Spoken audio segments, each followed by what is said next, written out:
Good morning, everyone.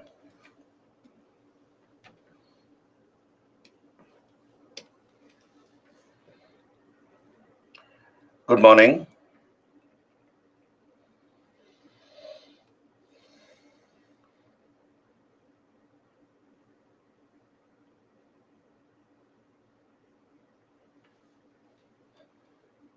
Hello. Good morning. Am I audible and visible?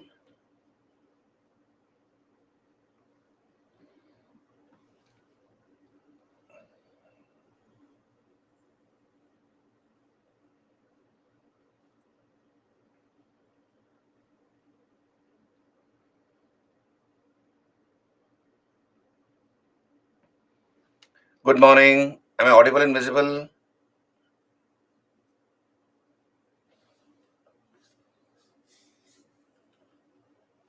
Let some more people join in and then I'll begin.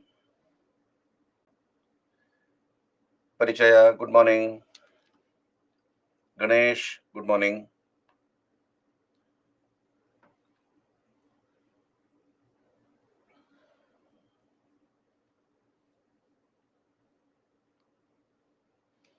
Let some more people join in and then I'll begin.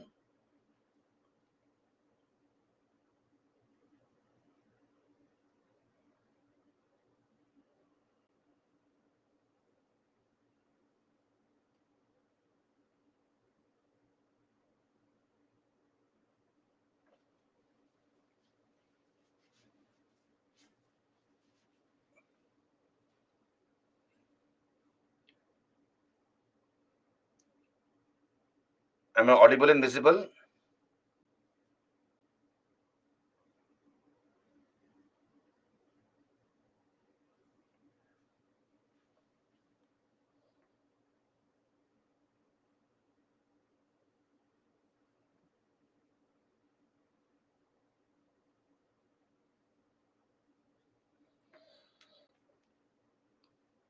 So yesterday I completed Buddhism. We studied about Buddhism. I finished with medieval India and I began with religious movements. And the first topic I finished in that chapter is Buddhism.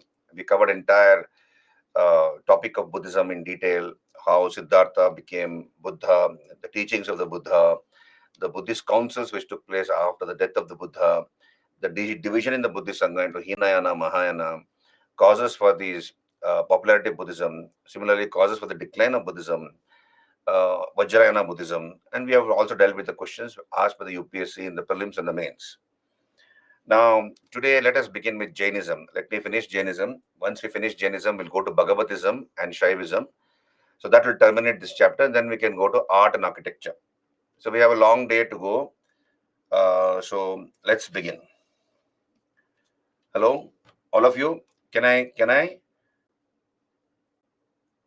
Am I audible and visible again? Once again, I ask this question.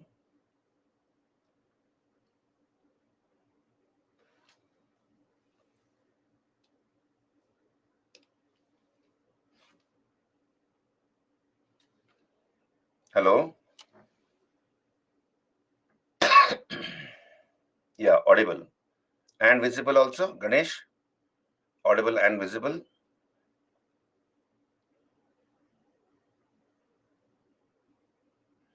Okay. So what do you know about Jainism? If I might ask you, what do you know about Jainism? All of you, what do you know about Jainism?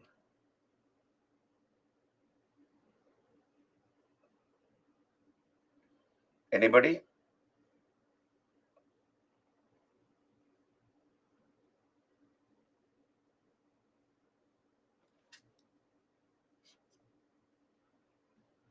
A religion? Okay. What else?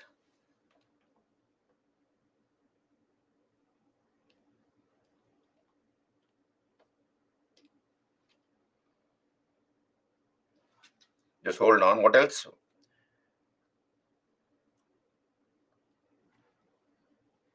Just hold on. Just hold on.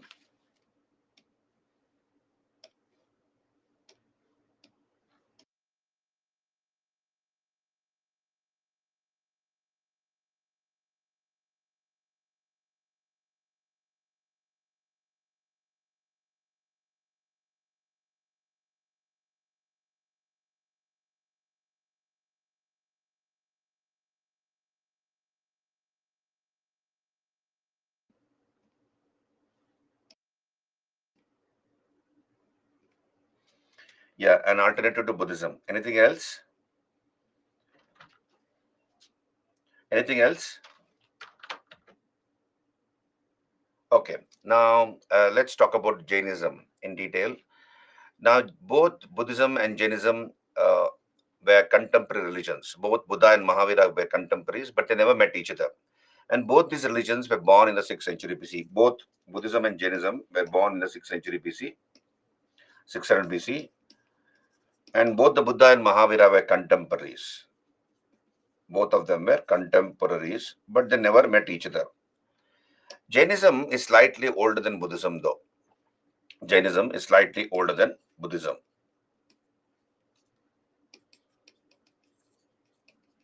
Slightly older than Buddhism.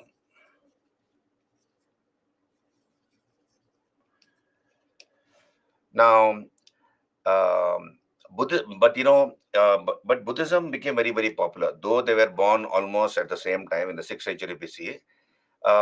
Buddhism became more popular than Jainism simply because it was very emphatic in condemning the corruptions which had crept into the Vedic religion. So Buddhism aggressively condemned the corruptions which had crept into the Vedic religion, and Jainism did condemn, but it was not very emphatic or strong. The condemnation against the corruptions was not very strong with respect to Jainism. Therefore, Buddhism became more popular than Jainism as such.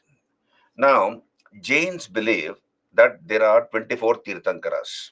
Jains believe that there are 24 Tirthankaras in their religion. So, first of all, we need to understand what is the meaning of a Tirthankara. What is the meaning of a Tirthankara? We will discuss that. Then everything about Vardhaman Mahavir, how Vardhamana became Mahavira, his teachings, the teachings of Jainism, what are the reasons for the popularity of Jainism? Similarly, what are the reasons for the decline of Jainism? The division in the Jain Sangha into Digambar and Shwetambar, and contribution of Jainism to art, architecture, etc. So we'll talk about it. Now, in Jainism, there are 24 Tirthankaras. So what is the meaning of a Tirthankara? Let us understand that first of all. What is the meaning of a Tirthankara?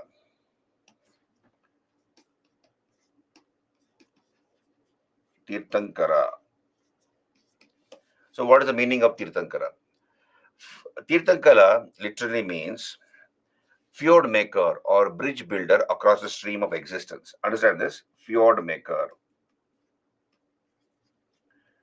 Fjord maker or bridge builder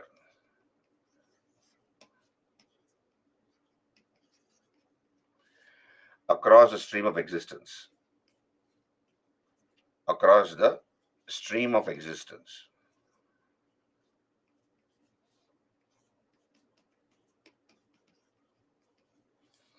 Now, imagine this is the river of life. This is the life.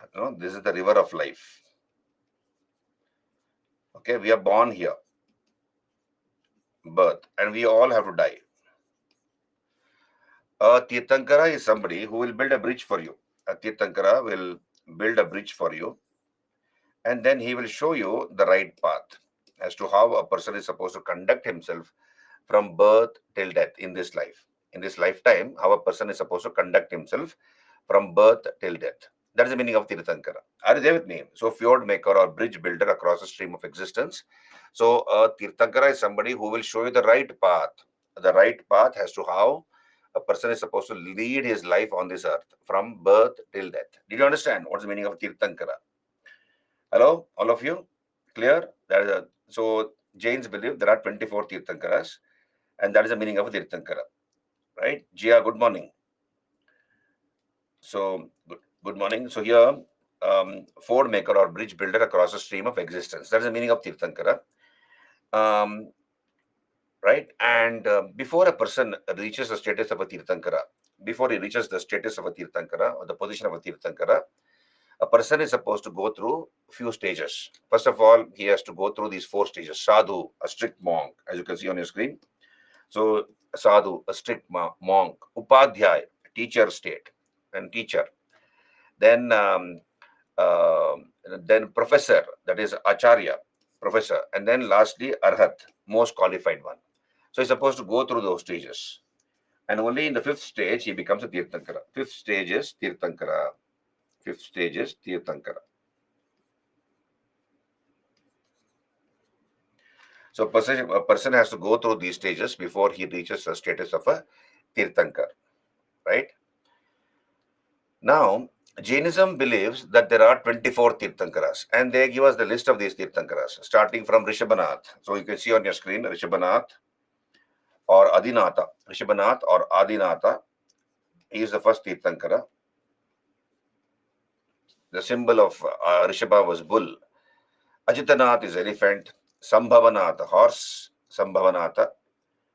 Then Abhinandanatha, monkey. Sumatinatha, goose. Padmaprabha, Suparshvanath, Chandraprabha, Pushpadanta, Shitalanatha, Shayansnatha, Shayansanatha, Vasupujya, Vimalanatha, Anantanatha, Dharmanatha, Shantinatha, Kuntunatha, Aranatha, Mallinatha, Munisuvrata, Naminatha, Neminatha, Parshvanatha, and lastly Mahavira. So Jainism gives us the list of 24 Tirthankaras, and I have put it on the screen in front of you.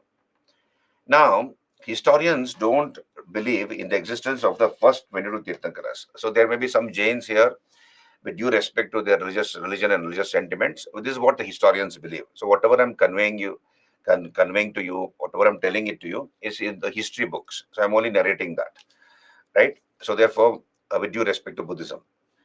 So here we'll come back. So historians don't recognize the existence of the first 22 Tirthankaras. They say they were only mythological characters. They were only mythological characters. They never existed, in other words, on this earth in flesh and blood.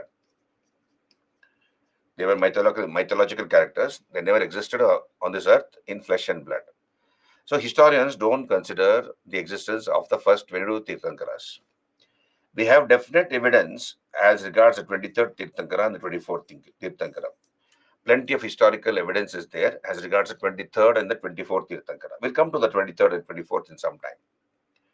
Now, why do historians don't recognize the existence of the first 22 Tirthankaras is the question. Historians say that they never existed on this earth, and Jainism claims that there were 22 Tirthankaras before Parshva. So 23rd Tirthankara was Parshvanath, and 24th and last Tirthankara was Mahavira. So historians say that 22 Tirthankaras existed prior to Parshvanath, and they never existed on this blood, though Jainism claims it. And therefore, they say, historians, that this was probably meant to claim antiquity to their religion. They were trying to claim antiquity, respectability to their religion. So Jains are saying that their religion is very old. Their religion is very, very old. They don't need to learn anything from other religions which came after them, after Jainism, because their religion is very, very old, and therefore that will give respectability, antiquity to the religion. So that is the reason why they claim, according to historians, right? Now, when excavations were going on in Harappa, when the Indus civilization was discovered, and excavations were going on at Harappa, the first site to be discovered pertaining to the Indus civilization, a naked male torso was found. That is only till the bust, only till the hip region. A naked male torso was found of red sandstone. And looking at this naked male torso, a naked male torso was found at Harappa. So this was made of red sandstone. And when some of the Jains came to know about it, that a naked male torso has been found at Harappa, they said that that must be one of our Tirthankaras. That must be one of our Tirthankaras, as if Jainism existed in the Harappan civilization also. Torso is, only the bust, only till the hip region, right? So this way they claim antiquity to the religion, according to historians. So historians don't agree to the existence of the first 22 Tirthankaras. All clear? Are you there with me? Can you please raise your hands? Did you understand what I just now said? So you can see here on your screen. We'll come to that. Right. Okay, thank you. Now, who was the first Tirthankara? Rishabhanath. On your screen, Rishabhanath or Adinatha. He is considered to be the first Tirthankara and traditionally considered to be the founder of Jainism. The first Tirthankara. His symbol was the bull. So you can see here, this is Rishabhanath or Adinatha. His symbol was the bull. And the first 22 Tirthankaras are considered to be mythological characters. Right? 22nd Tirthankara was Arishta Nemi or Neminatha. Now we have definite evidence as regards the 23rd Tirthankara. 23rd Tirthankara was Parshvanath. You can see on your screen, this is Parshvanath. So he is considered to be the historical founder of Jainism. Traditional founder is the first Tirthankara, Rishabhanath or Adinatha. The historical founder of Jainism is supposedly Parshvanath. And Parshva, we have definite evidence about him, historical evidence about him. He is supposed to have lived 250 years before Mahavira. So he lived 250 years before Mahavira. 250 years before Mahavira. And Parshva gave the first four principles of Jainism. He was a prince of Kashi, so he was a prince of Kashi or Banaras. His father was the king of Kashi, Ashwasena. Mother was Vamala Devi. And he founded a sect called Nirgrantha sect. Parshva was the founder of a sect called Nirgrantha sect. And Vardhaman Mahavira's parents were the followers of this sect. They were the followers of the Nirgrantha sect. Okay, so I repeat, Parshva was the 23rd Tirthankara. He lived 250 years before Mahavira. He was a prince of Kashi. His father was the king of Kashi, Ashwasena, and mother was Vamala Devi. And Parshva founded the Nirgrantha sect, free from fetters, meaning free from fetters, Nirgrantha sect. What is the meaning of fetters? Fetters is chains. Fetters are chains. Understand this? So here, what is the meaning of free from fetters or chains? So what is the one which binds us to this world? What is the one? What are the things which bind us to this worldly life? So things which bind us to this worldly life are your attachments, your parents, mother, father, brother, sister, your house, your dog, your cat, whatever, your mom, your friends, your relatives. So these are the things which bind a person to this worldly life. And Nirgrantha is somebody who has broken away all these shackles. He's broken away all these attachments, cut away all these chains, and is free. So there's no attachment. Doesn't have any attachments. He's free from all these attachments. So that's the meaning of fetters. Did you understand? So he found a sect called Nirgrantha sect. There's a saying. There's a saying in Marathi. I'll not use that Marathi words. That it is easy to cross the Sahyadri mountains. It is easy to cross the Sahyadri mountains, but it is difficult to cross the threshold of your house. It is easy to cross. That is climb the Sahyadri mountains and cross it. But it is difficult to cross the threshold of your house. That is, go away from your house. So for example, you might have, one day had an argument with your parents, a mother or father or both, and you might shout at them and tell them that I'll go away from this house. I'll never come back. They'll say, get out. So you will go out of the house in a huff, huffing and puffing. You'll go. After 1 or 2 hours, you'll come back. They also know you will not go anywhere. You'll go for a round and come back because you don't have anywhere to go. Did you understand? So that's the meaning of that. Free from fetters, Nirgrantha. So he founded the Nirgrantha sect, and Vardhaman's parents were followers of the Nirgrantha sect. Later, the Nirgranthas merged with the Jains. Nirgrantha sect merged with Jainism. We'll come to that in some time.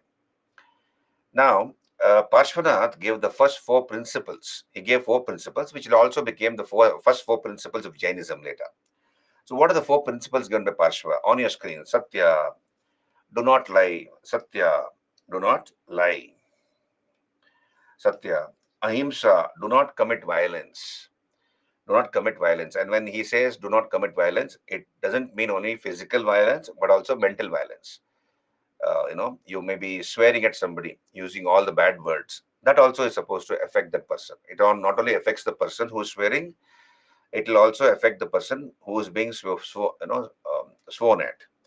So it affects both people. So ahimsa, not just physical ahimsa or violence, but also mental violence to be avoided. Then asteya literally means not to accept anything which is not freely given. Not to accept anything which is not freely given. So somebody wants to give you, let's say, chocolate. So if that person is voluntarily giving you a chocolate, then you accept it. Don't ask and take. That's the meaning of asteya. Sometimes also it's called do not steal. It literally means not to receive anything which is not freely given. And aparigraha, non-possession of wealth. Non-possession of wealth. Nothing is yours. You cannot call anything as yours. So that is called aparigraha, non-possession of wealth. So Satya, Ahimsa, Asteya, Aparigraha. Right? So these are the four principles given by Parshvanath. And Parshva asked his followers to cover private parts. So when I say private parts, I mean only here the males. Males are supposed to cover their private parts. Females are compulsory, they have to cover. But there's something called nudism. You have the concept of nudism in Jainism. So Parshva asked his followers to cover their private parts. Private parts to be covered.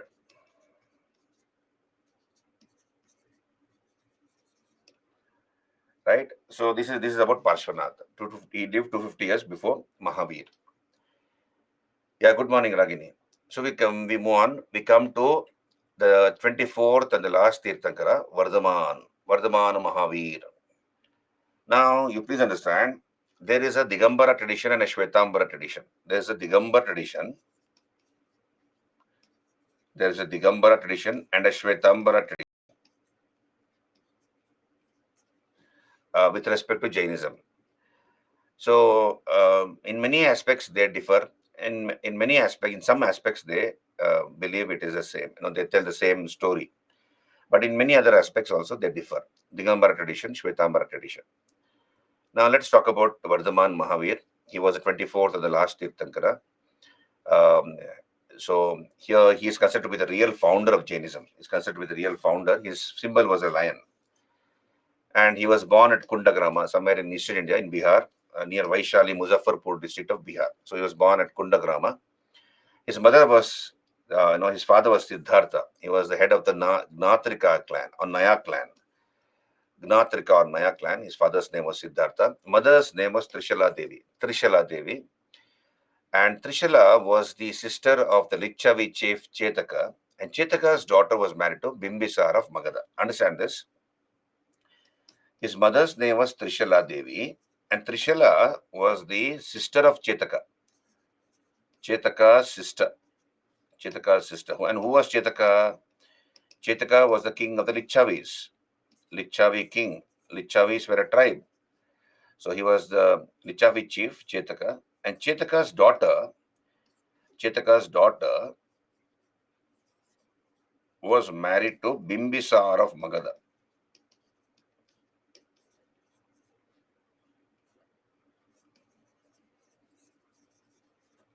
So this way, Vardhaman was related to the royal family of Magadha. Are you there with me, all of you? Hello. This was a UPSC question asked in the prelims. We'll come to the questions later. Can you please raise your hands? All clear till now? Okay. Now listen, very interesting this is. Now, when Vardhaman was in his mother's tummy, when his mother was pregnant, Trishala was pregnant, I believe Vardhaman sat very, very still. He sat very, very still without moving his body. And in Jainism, Jains believe that there are certain qualities which are common to Tirthankaras. What are the qualities common to a Tirthankara? First of all, so all Tirthankaras have these qualities. One is they have an adamantine body. They have an adamantine body. That is, the body is like a vajra, diamond. That is, it is as strong as a diamond, the body of a Tirthankara. So they have an adamantine body. It's like a vajra, strong body, diamond. Then they are bestowed with avadhignana. Avadhignana. What is avadhignana? That is supercognition powers. Supercognition powers.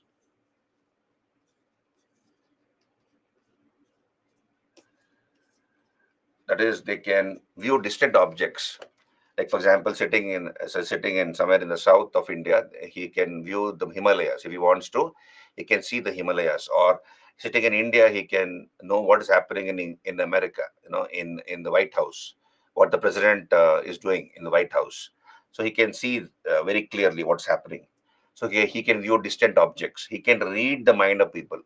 So if Tirthankara sees a person, he knows what is going on in his mind. He can read that person's thoughts.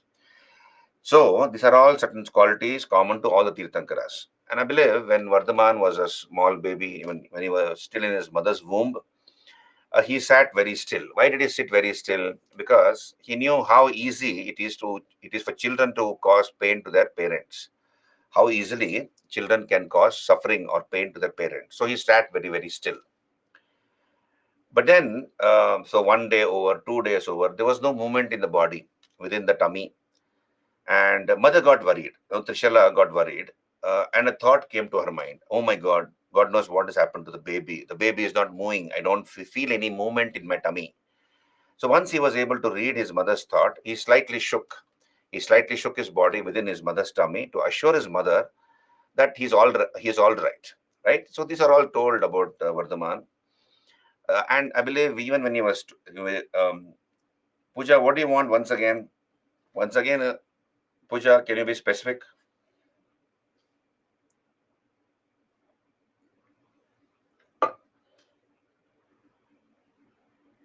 Yeah, Chetaka's sister. I said, Trishala Devi was the sister of Chetaka, Lichavi chief Chetaka. So Lichavis were a tribe, um, right? So they were part of the Vajji clan. Vajji was a kingdom, Vajji kingdom, and there were a group of 8 tribal clans. So that formed the Vajji kingdom, and the biggest clan was the Lichavis. So they were a tribe. So Chetaka was the head of the Lichavi tribe, and his daughter was married to King Bimbisara of Magadha. And Chetaka's sister was Trishala, who was Vardhaman's mother. Vardhaman's mother was Trishala Devi, and she was the sister of the Lichavi chief Chetaka. And Chetaka's daughter was married to Bimbisara of Magadha. That way, Vardhaman was related to the royal family of Magadha. So here, we are also told that he sat very still in his tummy. I told you about that. And then he took a resolution, I believe. He took a firm decision within his tummy, within his mother's tummy when he was yet to be born on this earth, that he will take up sannyas only after the death of his parents. He will take up sannyas or renounce the world only after the death of his parents. Then he was born at Kundagrama near Vaishali, present day, Bihar. Then his father was a king, that is Siddhartha, head of the Gnatrika clan or Naya clan. So therefore, Vardhaman is also called Niganta Nataputta or Gnataputra. Remember, Buddha is called Sakya because Buddha belonged to the Sakya clan. His father was the head of the Sakya clan, Suddhodana. So Buddha therefore is called Sakya Muni. Similarly, Vardhaman's father was the head of the Gnatrika clan or Naya clan, and therefore Vardhaman is also called Gnataputra or Niganta Nataputta. Niganta Nataputta. Niganta Nataputta. You can see on your screen here, I have given it here. You can see Gnataputra because his father belonged to the Gnatrika clan or Niganta Nataputta. So then when he came of age, he was married to a girl, Yashoda. So Yashoda became the wife of Vardhaman. Remember this, if you don't revise, then you'll get confused. What was the name of Buddha's wife? What was the name of Buddha's wife? Siddhartha's wife. Hello, yesterday's class. Yashodhara. Very good, Shilpa. Yashodhara. This is Vardhaman's wife, Yashoda. So don't get confused. They sound very similar, but then there's a Dhara next to Yashoda's wife, Buddha's wife. So Yashodhara and Yashoda. So his wife was Yashoda, and they got a daughter, Priyadarshi, also called Annoja. Priyadarshi or Annoja. And Annoja or Priyadarshi was married to a boy, Jamali. Jamali became the son-in-law. In bracket, still in bracket is son-in-law. So he became the first disciple of Mahavira, the first disciple of Mahavira, Jamali.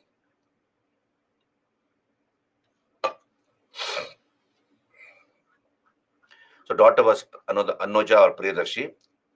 Son-in-law was Jamali, who became the first disciple of Vardhaman. Now, we are told, according to the Shvetambara tradition, after the death of his parents, Vardhaman decided to renounce the world.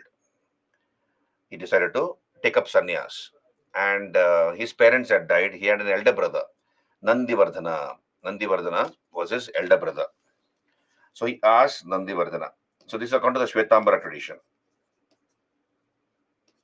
According to the Shvetambara tradition, after the death of his parents, he asked permission from his elder brother to take up sannyas. That is Nandivardhana. Nandivardhana was the elder brother of Vardhaman. He was the head of the family now. He was the eldest person in the family. Elder brother of Vardhaman, Nandivardhana. And Nandivardhana, so he initially asked permission from his wife. His wife was Yashoda, so he asked his wife's permission to take up sannyas. His wife refused. Yashoda refused to give him permission. Then he asked his elder brother Nandivardhana permission to take up sannyas, and the permission was granted.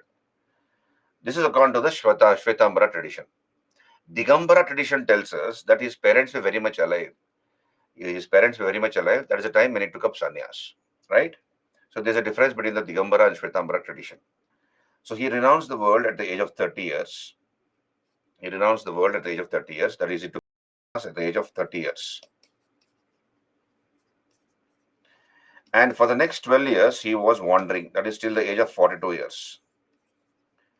Till the age of 42 years, he was wandering about, roaming around. Out of these 12 years, the first 6 years of his wandering was with a person called Goshala Maskari Putra. Understand this? Goshala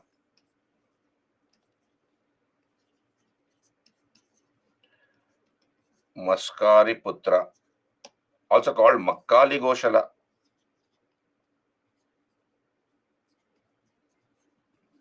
Makkali Goshala or Goshala Maskari Putra. So out of 12 years, the first 6 years of his wandering was with Goshala Maskari Putra or Makkali Goshala. Now, who was this Makkali Goshala? He was a disciple of Vardhaman. He was a disciple of Vardhaman and he accompanied Vardhaman in his wandering. Out of the total 12 years, first 6 years was with Goshala Maskari Putra. Later, after 6 years,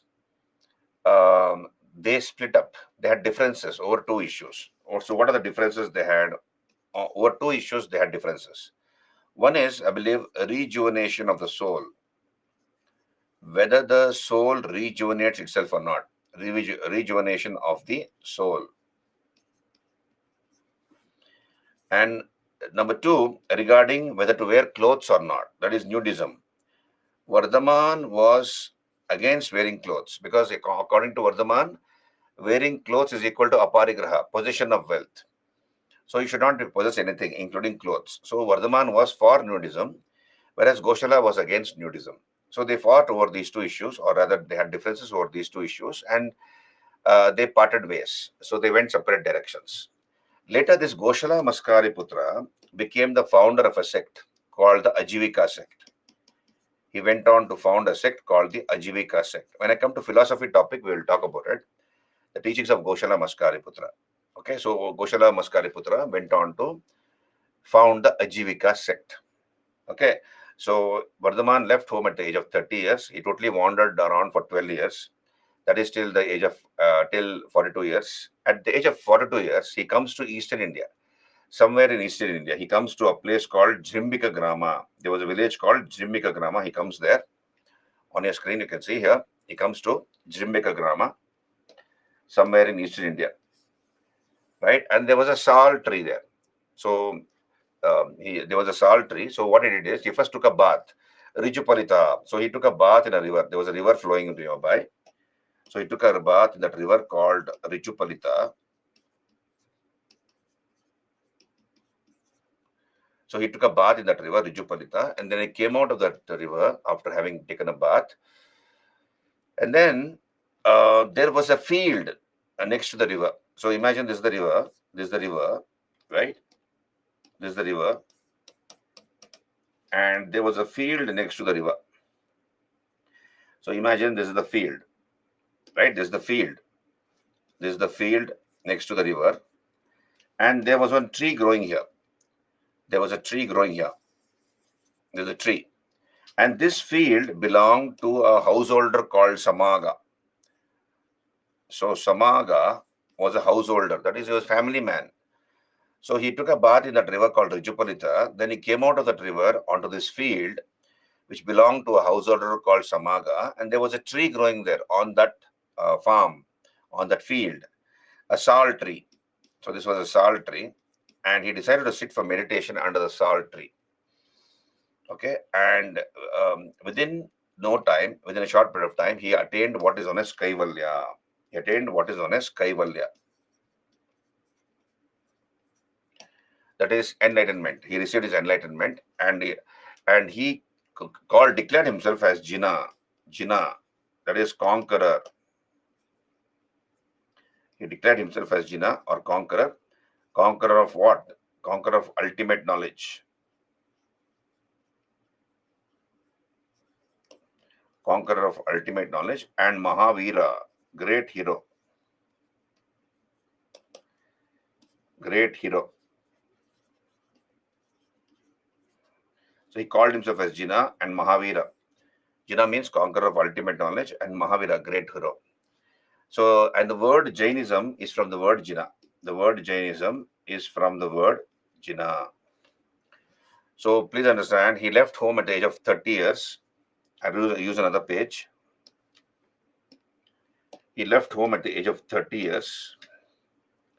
He wandered for totally 12 years, that is till the age of 42 years. Vardhaman totally lived for a life of 72 years. He lived a life of 72 years on this earth. So therefore, for the next 30 years, he went from place to place giving his teachings. For the next 30 years, he went from place to place giving his teachings. And ultimately, at the age of 72 years, he comes to Pavapuri. He comes to a place called Pavapuri. And in the palace of King Shashtipala, in the palace of King Shashtipala,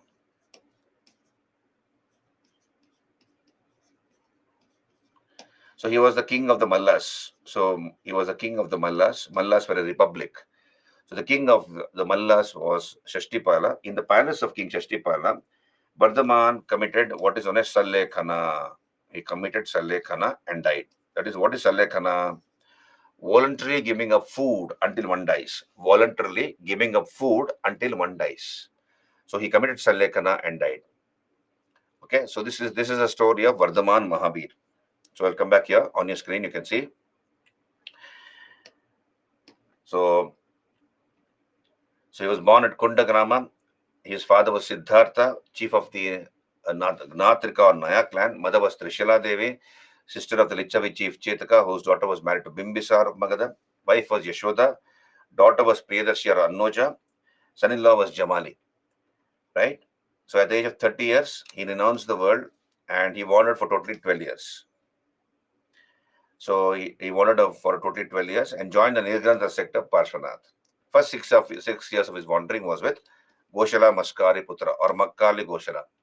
He attained Kaivalya, meditating under a sal tree at Jimbika Grama on the banks of the river Rijupalita on the 10th day of Vaishaka in the field of a householder named Samaga at the age of 42 years. So this is the sal tree to the right of your screen. So his disciples gave him the title Kevali, that is one who had attained the Kaivalya Gnana, highest infinite knowledge, and Jina, conqueror or victor. Right? And then onwards, the Nirgranthas came to be called Jinas or Jains. So the Nirgrantha sect of Parshva merged with that of Vardhaman's Jainism. So ultimately, he preached his doctrine for 30 years and died at the age of 72 years in the palace of King Shashtipala at Pavapuri by committing Sallekhana. Right? Dinesh, Digambara tradition says that his parents were very much alive when he took up sannyas, and then the rest of the story is the same. He went away. He wandered for 12 years. Out of the 12 years, 6 years with Goshala Maskari Putra, and finally he attained Kaivalya at the age of 42 years under a sal tree and died at the age of 72 years. Right? So this is about Vardhaman Mahavir. So this is Pavapuri for you on your screen. So this is the place where the last rites of Vardhaman were performed. His body was burnt, and there was a sea of humanity, I believe. Lakhs of people turned up to pay their respects to the departed soul. And once the body was burnt, they collected the ashes. They began to collect the ashes, and along with the ashes, they also picked up a lot of mud from that area. So there was a artificial lake created there. There was an artificial lake created there. And now two temples stand at that place where Vardhaman's last rites were performed. So this is Pavapuri, also called Apapuri, right, in Bihar. So now let's look at other aspects of Vardhaman, Mahavir, and Jainism. See, Vardhaman did not believe in God. He did not believe in God, though Jainism as a religion, because Jainism is the consolidated knowledge of all the 24 Tirthankaras. So when you take the teachings of all the 24 Tirthankaras together, we have Jainism, right? The tenets of Jainism. Now, Vardhaman personally did not believe in God. He says that the world, and he said that the world was not created by him. There's nothing called God. The highest attainment of a human being is Jinnah. So he himself is God. A human being can reach the status of a Jinnah. So, and Jinnah is superior to God. That's what he said. Even if God exists, he is inferior to Jinnah. So, Vardhaman did not believe in God. Neither does he believe that world was created by him. Universe was composed of matter. He says universe was composed of matter and it never comes to an end. It only changes its form. Universe only changes its form. Uh, a man can get rid of his miseries through austerities. That is, by punishing the body, by denying it food, water, sleep. Meditating day and night, by punishing the body, by denying it food, water, sleep. That is called austerities. So a man can get rid of his miseries and sorrows by austerity and self-mortification. He was against Vedas and sacrificial rituals. He was against the Vedas and sacrificial rituals. And of course, he laid great emphasis on the concept of ahimsa. So ahimsa as a concept existed even before Jainism, even before Vardhaman Mahavir and Jainism, but it was given special emphasis by the Jains, the concept of ahimsa.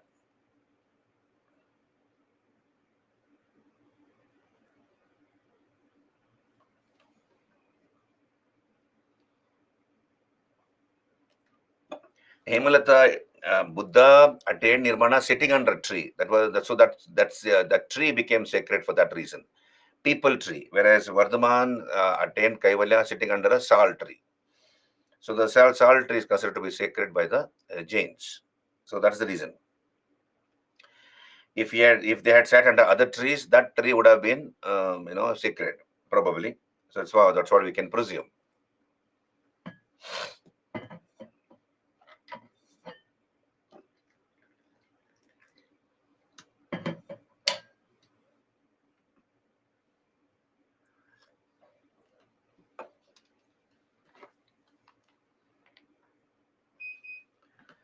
Now let us look at other aspects here.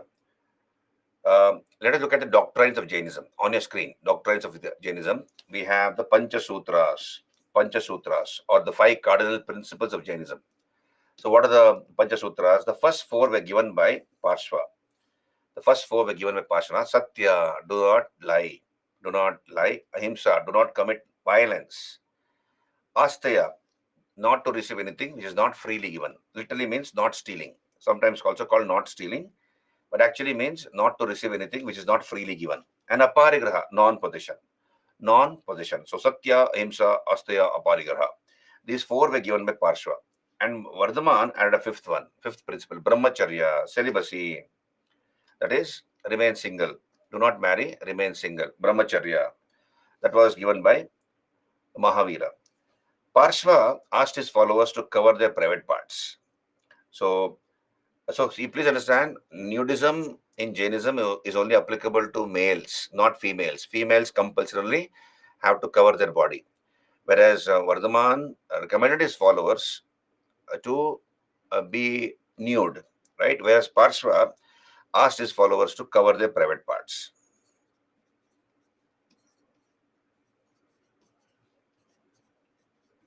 Whereas Vardhaman, Mahavir recommended nudism because wearing clothes is equal to possession of wealth.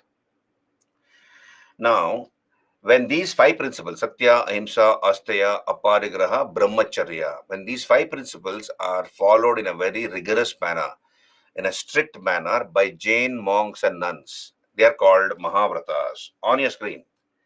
What is Mahavrata? When Jain monks and nuns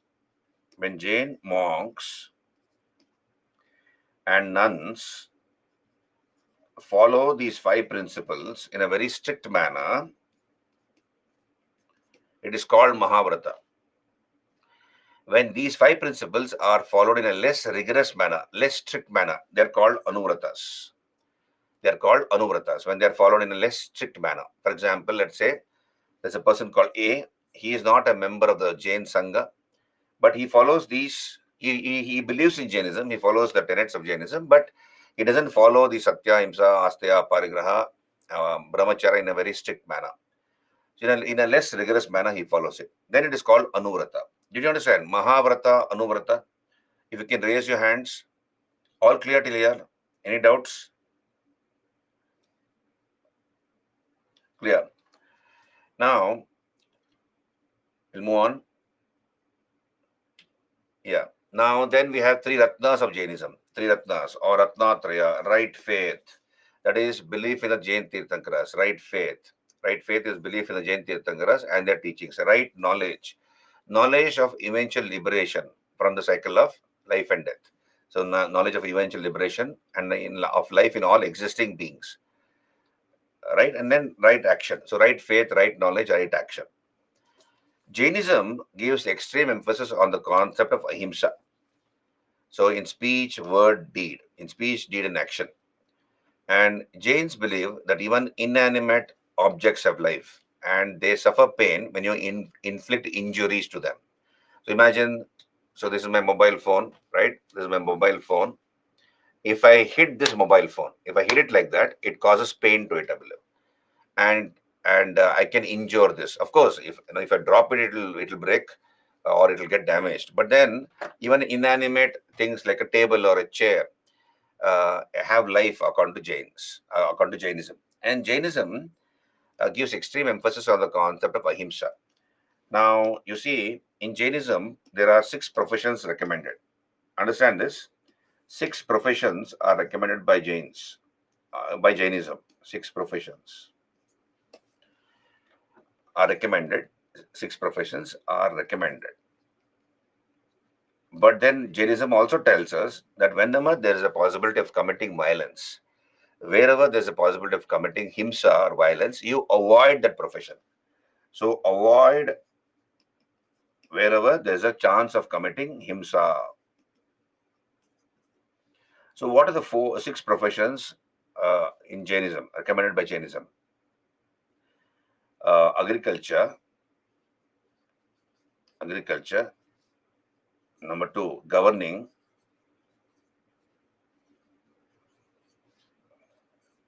Art and craft. Arts, crafts. Agriculture, governing, arts and crafts. Then writing. Number 6, trade. Now, these are the 6 professions recommended by Jainism. Agriculture, governing, arts, crafts, writing, and trade. Now, as you can understand, wherever there is a possibility of committing violence, avoid that profession, it says. Avoid that profession. Now, look here on your screen. Agriculture obviously involves violence. How? Somebody is doing farming, he's on the land, he will stamp earthworm, ants, etc., and that way commit violence. Therefore, avoid agriculture. It doesn't ban agriculture, it says avoid agriculture. Number 2, governing. This also involves possibility of violence. For example, let's say somebody is a police official. Right? Or he's an army man. He has to fight in the war. And that way he has to injure or kill others, in self-defense and to defend his country or state. Similarly, a policeman, he has to use violence to third-degree methods of torture to elicit confessions. Some people are hardened criminals. They'll not open their mouth unless you torture them. So that again is violence. Therefore, avoid governing. So agriculture, governing. What are the least possibility of committing violence? Least possibility is this: arts, crafts, writing, and trade. But then everybody cannot become an artist, a craftsman, or a writer. Everybody cannot become an artist, a craftsman, or a writer. You should have the talent with you. You should have honed your skills. You should have that innate talent in you to be an artist or a craftsman or a writer. Everybody cannot become a writer, isn't it? Famous writer. But then trading can be done by everybody. Trading can be done by everybody. You might fail once, you might fail twice, but then third time you'll become smart and you'll learn the tricks of the trade. That is the reason why most of the Jains are into business, doing business nowadays. They're into trading because there's the least possibility of committing violence, and there are of course others like arts, crafts, writing. So unless it's your cup of tea, you cannot engage in arts, crafts, and writing. So these are the 6 professions recommended in Jainism. Wherever there's a possibility of violence, it says avoid. Clear? Are you there with me? Wherever there's a possibility of committing violence, avoid, it says. Okay. So extreme emphasis on ahimsa in speech, deed, or action. Then even in inanimate objects of life. Then Jain says that God exists. Jainism as a religion believes that God exists, but their position is inferior to the Jina. Jina is the ultimate. Gods come below the Jina. Then the Jainism did not give much importance to the caste system, though it did not condemn it like Buddhism. It did not give much importance to the caste system. Never rejected it like Buddhism as such. Then it believes in karma. That is, if you do good, good things will happen to you. Bad things will happen to you. So it believes in karma, janma, birth, and punarjanma, rebirth. Jain philosophy is called Sadvada or Anekantavada. Jain philosophy is called Sadvada or Anekantavada. That is a theory of maybe. The theory of maybe. What is the theory of maybe? Yeah. So imagine this is a hourglass, half full and half empty. So this is an hourglass, half full, half empty. So let's say I fill up something like this here inside. So I say that this is half full. I say this is half full, right? So let's say there's a person called A and there's a person called B. A says this is half full and B says it is half empty. Who's right? Hello. Who's right here among A and B?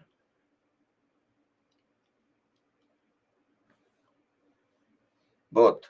So, correct. So that's what Jainism is telling. There are different points of view. You cannot say your view is right. There will be some other point of view which is also right for that person. Therefore, you can only say maybe. You cannot say definitely yes or no. You can only say maybe. Okay, so that is the meaning of Asadvada or Anekantavada. The notion that truth and reality are perceived differently by different people from their own different points of view, and that therefore no single perception can constitute the complete truth. Right? So no absolute denial or affirmation is possible because knowledge is only probable and relative. And therefore, your opponent's view is as likely to be true as yours. So here, this is called Sadvada or Anekantavada. You can never definitely say yes or wrong, true or false. You can only say maybe according to Jainism. So Jain philosophy is called Sadvada or Anekantavada. I give another example sometimes in the class. There's a boy and a girl. Let's say there's a boy and a girl. They like each other. They're in love with each other today. 6 months down the line, 1 year down the line, the boy hates her and the girl doubly hates him. For some reason, the boy hates her and she also hates him doubly. So what has happened? Same people, their views have changed. Their viewpoints have changed. So if somebody says, "Do you love me?" You should only say maybe. Don't say yes or no, because that opinion can change after some time. Did you understand? So that is the meaning of Sadvada or Anekantavada, theory of maybe. Right? Theory of maybe.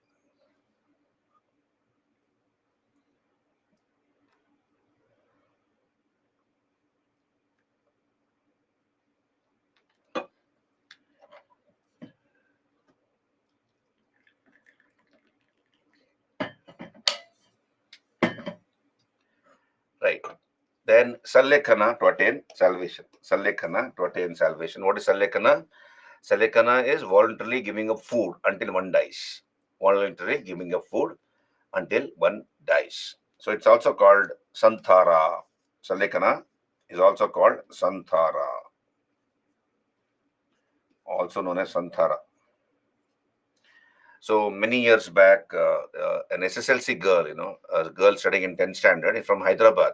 This was about, I think, about easily 3 decades back, maybe more than 3 decades back. SSLC girl coming from a Jain family.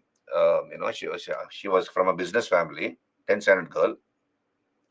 She told her parents that she would want to commit follow Salekana and die.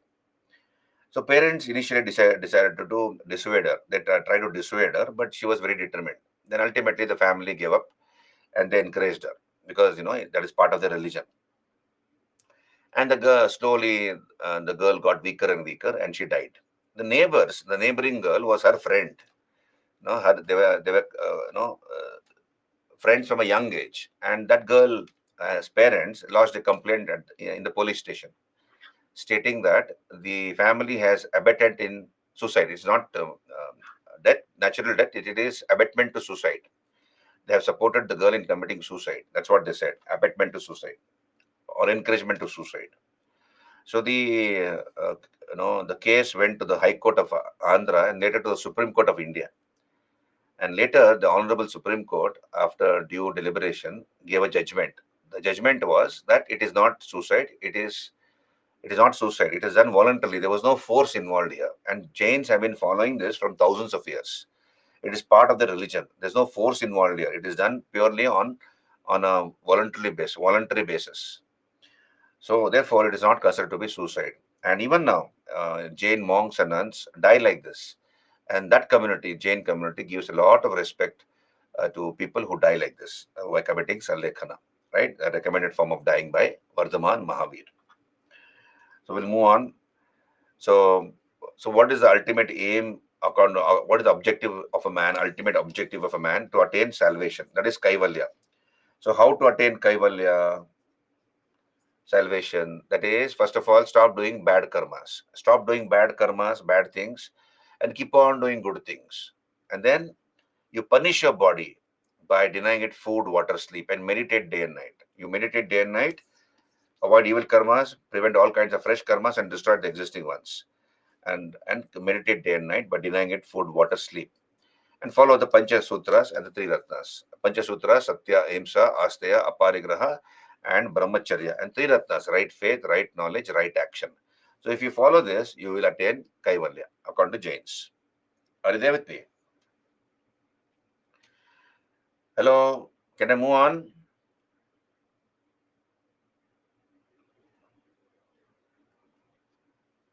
Now, let us understand what happened after the death of Mahavir. What happened after the death of Mahavira? Mahavira had 11 close students called Ganadharas, 11 close disciples called Ganadharas. And even before Mahavira died, 10 had died. So he had 11 students, Mahavir. And even before Mahavir died, 10 had died. 10 students had died. So therefore, only one was remaining. And when Mahavira died, only one was remaining, and that man was Arya Sadarman, who became the first Thera or pontiff of the Jain Sangha, the head of the Jain Sangha, Arya Sadarman. I repeat, Mahavira had 10 students, 11 students in his lifetime. Out of the 11, 10 had died even before Mahavira died. And when Mahavira died, only one person was alive. That was Arya Sudarman, who became the pontiff of the Jain Sangha, the head of the Jain Sangha. The second pontiff or second Thera was Jambu. During the time of Dhanananda, the last Nanda king, Dhanananda, there were two Theras. One was Sambhuta Vijaya, the fifth Thera. Sambhuta Vijaya, he was the fifth Thera. And then Bhadrabahu, the sixth Thera. So there were two Theras during the time of Dhanananda. Now let us talk about the division in the Jain Sangha into Digambara and Shvetambara. How did this division happen? So I'll use a map here. Understand this.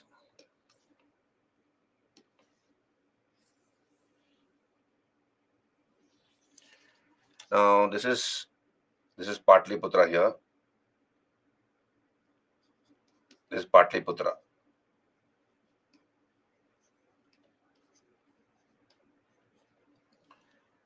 right? Magadha region. This is the Magadha region, Magadha kingdom.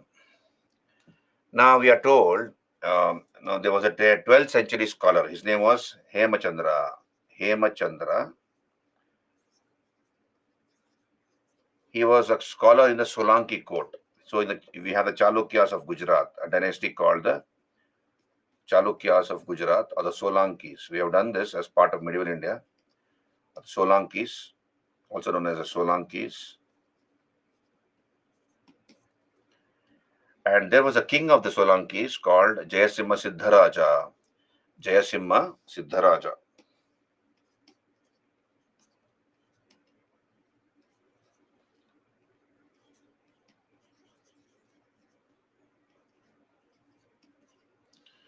And in the court of Jayasimha Siddharaja, there was a scholar called Hemachandra, a Jain scholar.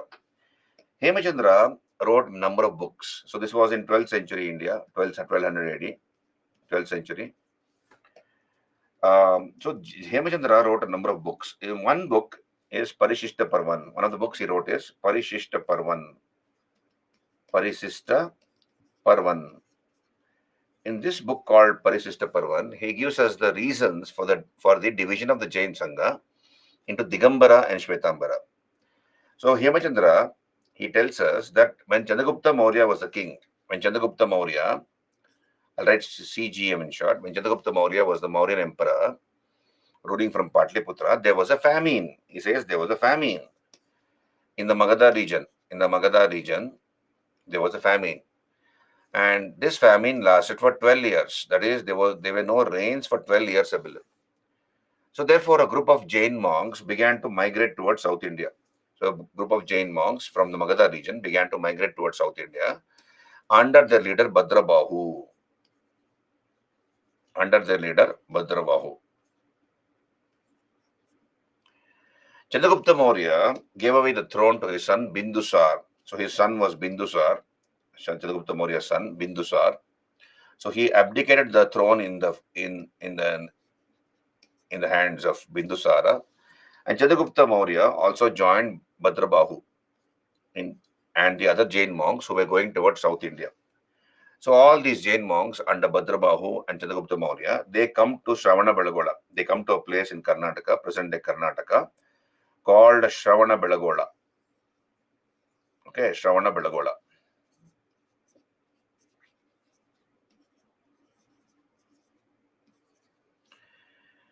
Now, so they began to stay at Shravana-Belagola, which is now in the Hasan district of Karnataka.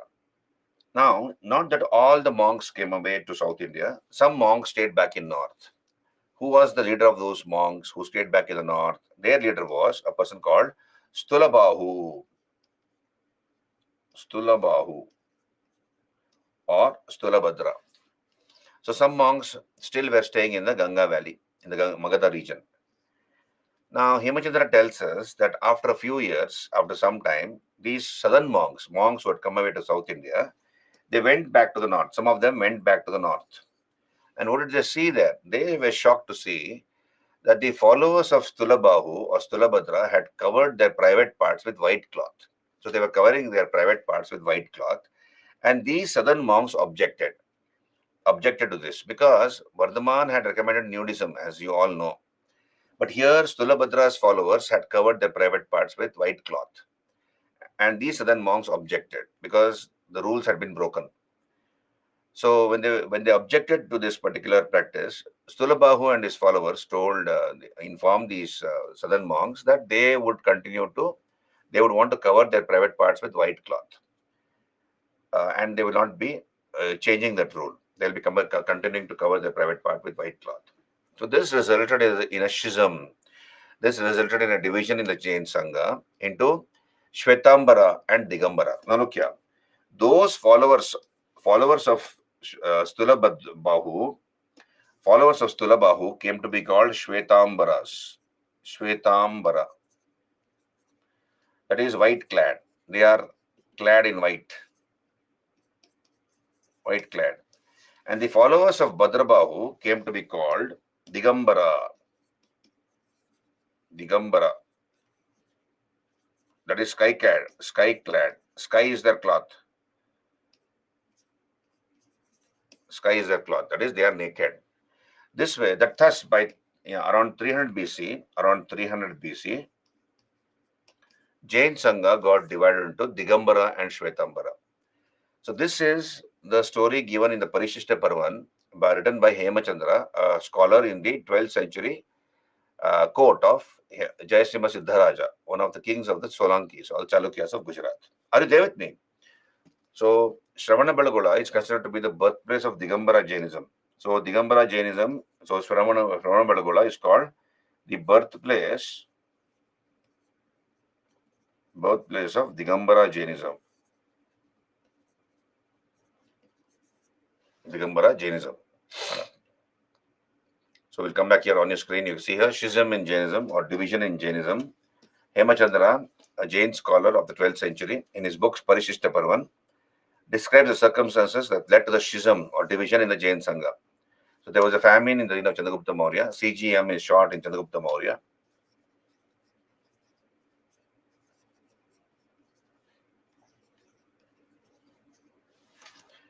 We have migration of Jain monks from Magadha. So Bhadrabahu Chandragupta Maurya, we have they going away to Shravana Belagola, and those followers of Bhadrabahu came to be called Digambaras. And the Magadhan monks who stayed back under Stulabhadra or Stulabahu came to be called Shvetambaras. So around 300 BC, Jainism got split into two sects, Digambara and Shvetambara. Right? Okay, see on your screen, Shvetambara or white clad, founder was Stulabahu or Stulabhadra. They are the followers of Parshvanath. So they covered their private part with white cloth. Digambara or sky clad, founder was Bhadrabahu, and they are the followers of Vardhaman Mahavira. And Shravana is the birthplace of Digambara Jainism. Clear, all of you? So on your screen, you can see this is the Chandragiri Hill in Shravana in Hassan district of Karnataka. So you have a place called Hassan district, Karnataka. In the Hassan district of Karnataka, we have this place called Shravana. You can see here Jain monks are walking and going. Pilgrims are walking and going. You can see here they're walking and going. They're walking and going here. There are 660 steps. There are 660 steps. This is the Chandragiri Hill. It's named after Chandragupta Maurya. Chandragiri Hill is named after Chandragupta Maurya.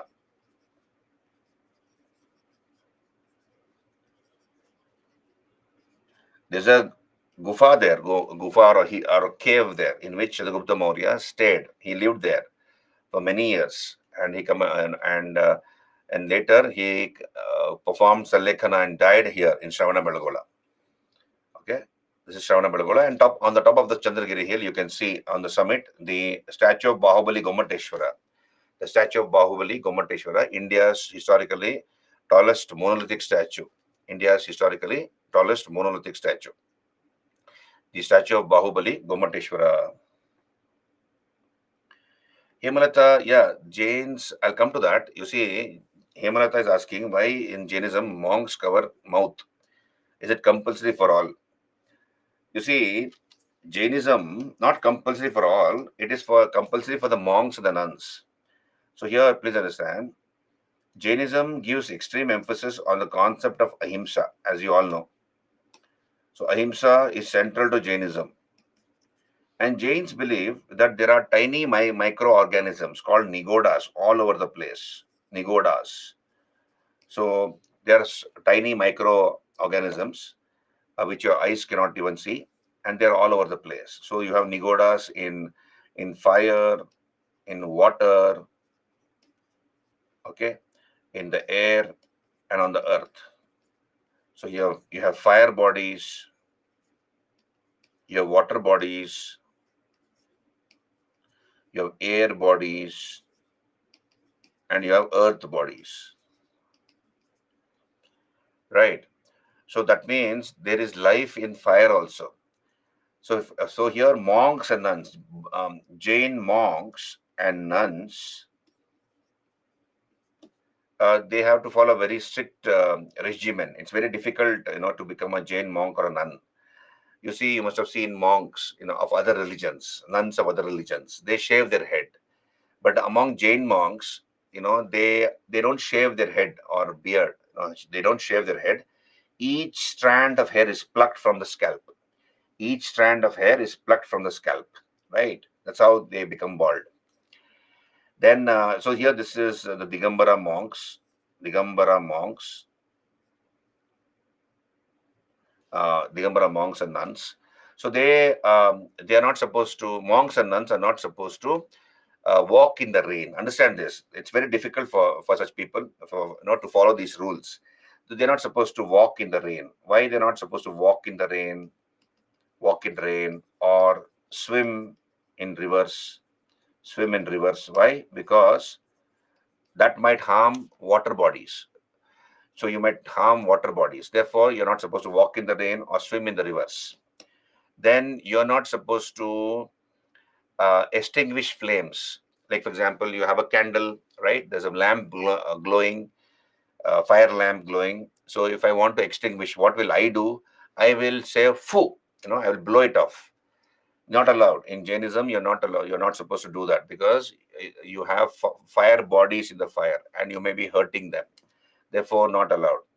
Air bodies. So here there are tiny microorganisms in the air moving around. That's why, Hemalata, they are they cover their nostril and mouth with a piece of cloth, mukapatti as it is called. They mukapatti. So even before COVID, now we all were covering our mouth and nose during COVID.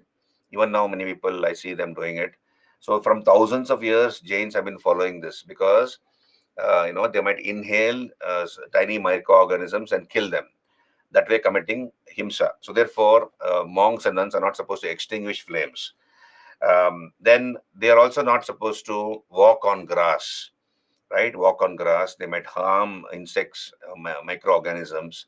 If you see a Digambara monk, Digambara monk, he has one Rajoharana. Rajoharana is a broom, and then a kamandalu, that is a water vessel. So he has a water vessel in one hand and a broom.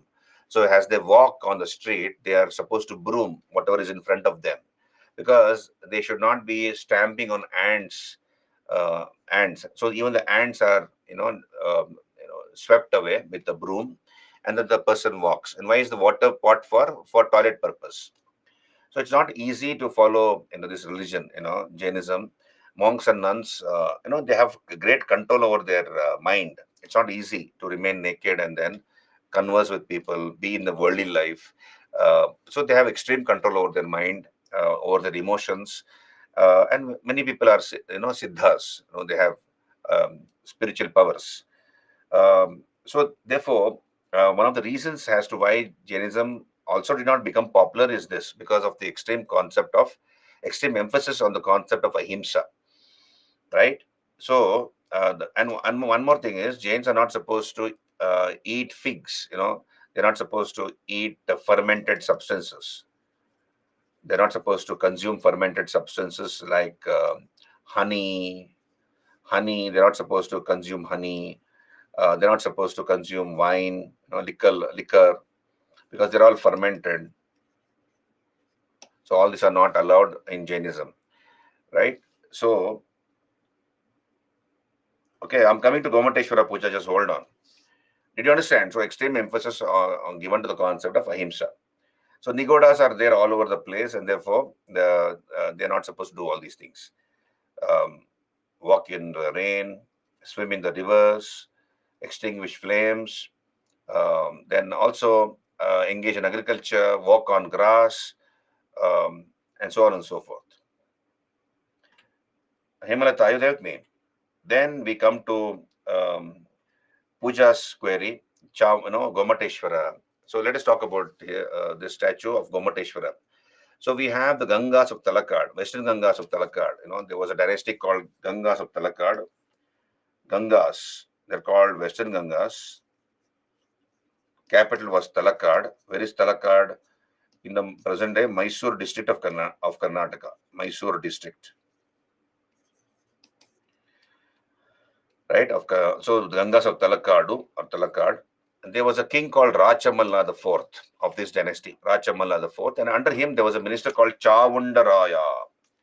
So Chavundaraya began the construction. He was the one who ordered the construction of the statue called Bahubali Gomateshwara. You can see on your screen This is a statue of Bahubali Gomateshwara at Shravana Belgola. So let me tell you the story of Bahubali Gomateshwara. The story of Bahubali Gomateshwara. Now on your screen. So who was this Bahubali Gomateshwara? Gomateshwara, also called Bahubali. So so we have the first Tirthankara. Who was the first Tirthankara? First Tirthankara was Rishabhanath, isn't it? Rishabha. Rishabha was the first Tirthankara, or Adinatha. And I believe Rishabha or Adinath was a Chakravarti. He was an emperor, Chakravarti. So he had a large empire with him. And Rishabha had many wives, and from them many sons. Rishabha had many wives, and from them many sons. Rishabha's eldest son was Bharata. Understand this. His eldest son was Bharata, and he had other sons. One of his sons was Bahubali. So Bharata was his eldest son, and Bahubali was one of his sons. Now, Rishvanath, the first Tirthankara, before his death, I believe, divided the empire amongst his sons. Major part of his empire he gave away to Bharata. So major part of the empire was given away to his eldest son Bharata. And all the other children, all the other sons, got small kingdoms, small territories. Bahubali was also given a small kingdom called Paudanapura. So he became the king of Paudanapura. Paudanapur. Paudanapura. Rishabha died. Rishabha, the first Tirthankara, died. And who became the Chakravarti now? Bharata. So Bharata becomes the emperor, the eldest son. I believe Bharata was a very greedy fellow. He was not happy with what his father had given him, and he had the major chunk of the empire with him. So he was very greedy. He did not want to, he wanted more. He was not happy with whatever had been given to him by his father. He wanted everything for himself. So what Bharata began to do is he began to wage war against his brothers. He began to fight his brothers, and he defeated all of them, and he took away their kingdoms. And at last he challenged Bahubali. He at last challenged Bahubali. So Bahubali, who was the king of Vaudanapura, told his elder brother, "Brother, let us not involve our armies. Let us have a one-to-one duel, one-to-one fight. Let us not involve our armies. Innocent lives will be lost unnecessarily." So his brother agreed. Bharata agreed. So these two people, Bahubali and Bharata, fought three duels. Three duels. One was Malla Yuddha. Malla Yuddha, that is wrestling. Then Jala Yuddha, that is throwing water on each other's face. Like small children throwing water water on each other's face, Jala Yuddha. And Drishti Yuddha, that is looking into each other's eyes until the other person blinks. So whoever blinks first loses. Now I'm sure all of us have played this game when we were in school, right? As kids. Okay, so Malla Yuddha, except for wrestling probably, or maybe even wrestling. So, but with our friends and siblings. So Malla Yuddha, Jala Yuddha, Drishti Yuddha. So in all these duels, Bahubali was able to defeat his brother Bharata. So he defeated him in wrestling, in Jala Yuddha, and Drishti Yuddha. Bharata got very angry. So Bharata, I believe, had a chakra. He had a wheel, a magical wheel called chakra. So he let loose the chakra on Bahubali. And this chakra is supposed to have not harmed Bahubali. It took three circles around Bahubali. It took three circles. It did a pradakshina, in sort of a circumambulation around Bahubali three times, and it stood itself to his right. It parked itself to its right, to his right, to the amazement of the onlookers. Everybody were amazed at this. So Bahubali had decisively defeated his elder brother Bharata, and he should have become the Chakravarti. But Bahubali, after winning against Bharata, thought that power, money, land, has led to fratricidal conflict. Brothers have fought for, power, pelf, money, lands, etc. So he felt all this is useless. So what Bahubali did is he gave up everything. He gave up his kingdom and he began to meditate in a standing posture. So on your screen you can see he said he is in a standing posture. This is called Kayot Sarga. He's in a Kayot Sarga posture. In yoga, it's called Kayot Sarga. Kayot Sarga posture. He began to meditate, in a Kayot Sarga posture, standing posture. And he went into deeper and deeper levels of meditation. So that ant hills began to grow around his legs. You can see here ant hills and creepers. Ant hills. Ant hills and creepers began to grow around his leg. But he remained unfazed. And within a year, Bahubali had attained Kaivalya. What would take people many generations, many lives to attain Kaivalya, he was able to attain Kaivalya within one lifetime. Within a year, he was able to attain. So this has been depicted in this statue, where Bahubali is standing in a meditative posture called Kayot Sarga. Creepers have grown around his arms, as you can see, on his thighs, as well as around his hands. Okay, it's a beautiful sculpture. It took 12 years to make this one sculpture. It is 58 feet in height. 58 feet in height. Beautifully carved under the chief sculptor Arishtanemi. So Arishtanemi was the chief sculptor. So you have a group of sculptors working on this statue for 12 years, day and night. Not day and night. For continuously for 12 years. Obviously the daytime. And if you go to that statue and see it, it is so beautifully made.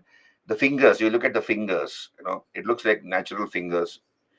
His the contours of his body, his well-built arms and legs, aptly named Bahubali. His eyes, which are half closed, his earlobes, his lips, his nose, so beautifully made. So once in 12 years, we have a grand ceremony which takes place at Shravana Balagola. This is called Mahamastaka Abhisheka. On your screen, Mahamastaka Abhisheka, the great head anointment ceremony. Mahamastaka Mastaka Abhisheka. Now you see, Mastaka Abhisheka takes place other places. Mastaka Abhisheka. Mastaka Abhisheka takes place at other places. We have replicas of Bahubali at places like Venur, Karkala. These are all in Karnataka. Karkala, Dharmasthala. So replicas of Bahubali are found here. They are smaller in size compared to the original statue at Shravana Belagola, with due respect to the original statue. So therefore, they have been made small at Venur, Karkala, Dharmasthala. But there also you have Abhisheka ceremony which takes place. That's called Mastaka Abhisheka. Mahamastaka Abhisheka takes place only for Bahubali, and that too once in 12 years. Mahamastaka Abhisheka, the great head anointing ceremony. So this is held every 12 years, once in 12 years at the summit of the Indragiri Hillock. So the last Mahamastaka Abhisheka took place in February 2018. And the next one will be held 6 years later, that is in 2030. So we are in 2014, 2030. The next Mahamastaka Abhisheka would be held. And maybe in 6 years down the line, who knows, some of you maybe will be in the services, and who knows, you may be DC of Hassan, and you may be one of the dignitaries invited to attend that program. Hope and pray that happens. We never know where destiny takes you. So Mahamastaka Abhisheka. Did you get me that? Hello? This is the story of Bahubali Gomateshwara. That's a tradition, Hemalata. Once in 12 years. Once in 12 years. And from the time the statue was installed, every year diligently, once in 12 years, every time, once in 12 years, this ceremony is being performed. There is a trust there. A Jain trust is involved in this. You can see on your screen. The government of Karnataka also assists the Jains. So you have a scaffold put like this. You can see a scaffold has been put like this. And there are 1,008 kalashas which are made. 1,008 kalashas. 1008 kalashas, small vessels 1,008 kalashas are kept ready with Ganga water, tender coconut, honey, milk, curd, ghee, turmeric. All these things are mixed in 1,008 kalashas, and then bidding takes place, an auction takes place. Last time, that is in 2018, when the auction took place, Jains are very rich people, they are a business community. So lakhs of Jains from all over the world come congregate at Shravana, and there's a competition, sort of a competition. Um, um, a bid takes place, auction takes place as to who should put the first kalasha. And so last time it went for 50 crores, a small kalasha.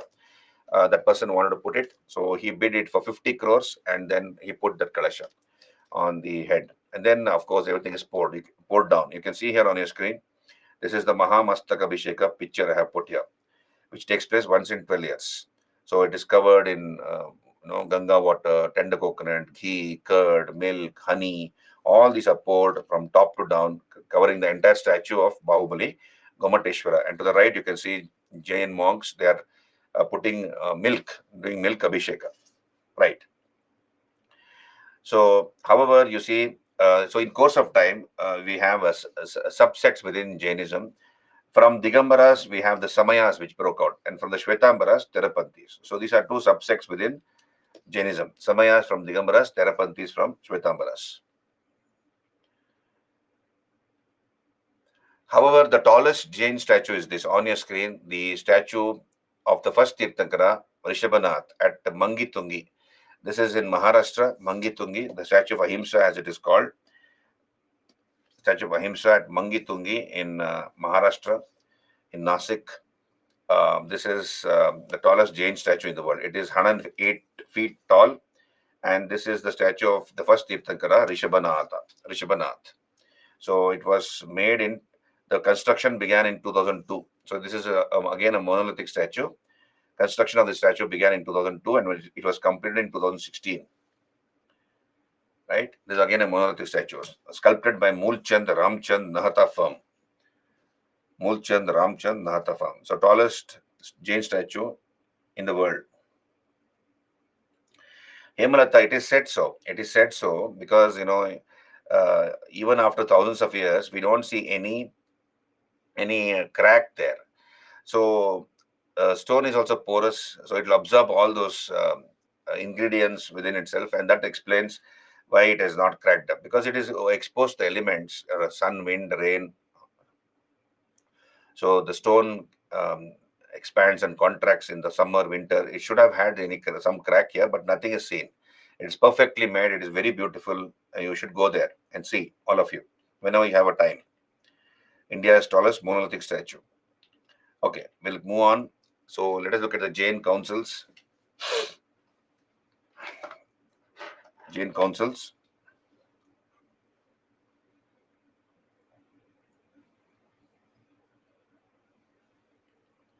Two Jain councils took place. Two Jain councils took place after the death of Mahavira. The first was in the beginning of the 3rd century BC at Pataliputra. The president was Stulabhadra or Stulabahu.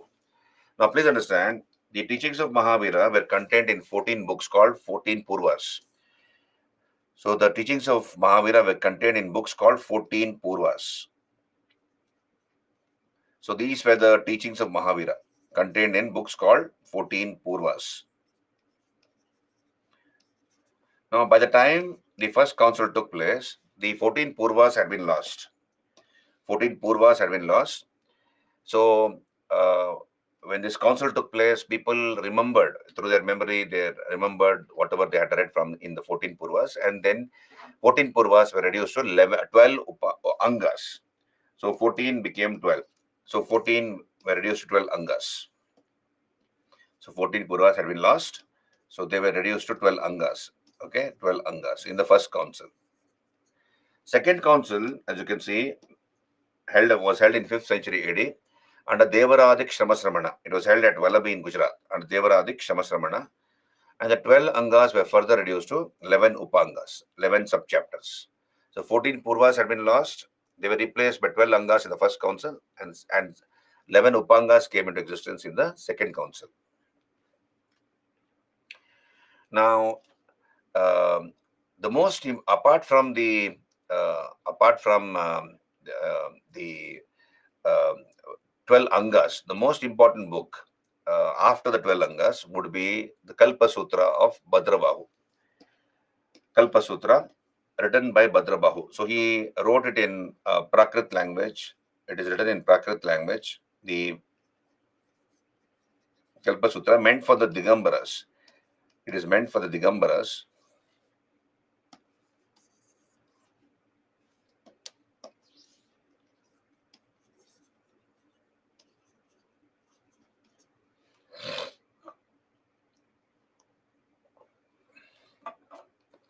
So Bhadrabahu wrote Kalpa Sutra, which is the most important book after the 12 Angas. This Kalpa Sutra is divided into three parts, as you can see on your screen.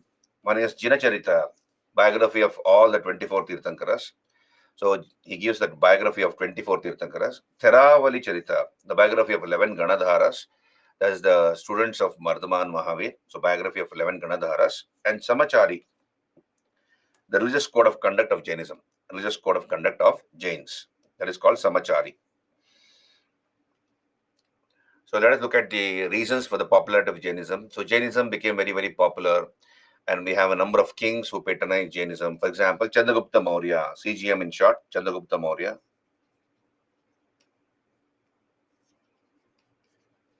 So you all know this. Chandragupta Maurya patronized Jainism, and he went away to Shravanabeлагola along with Bhadrabahu, and he committed Sallekhana there. So this is number one. Number two is Kharavela, the Jain king of Kalinga, Orissa. So Kalinga becomes independent after the decline of the Mauryas.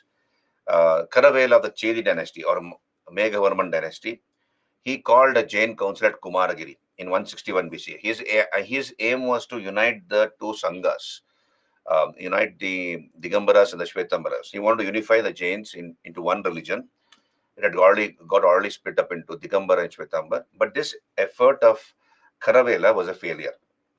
Right? Then we have the kings of Gujarat, Siddharaja Kumarapala. They also patronized Shvetambara Jains. The Rashtrakutas of Karnataka were the last great patrons of Jainism. The last great patrons, Rashtrakutas. So they were of Kannada origin. Most of the kings patronized Jain religion.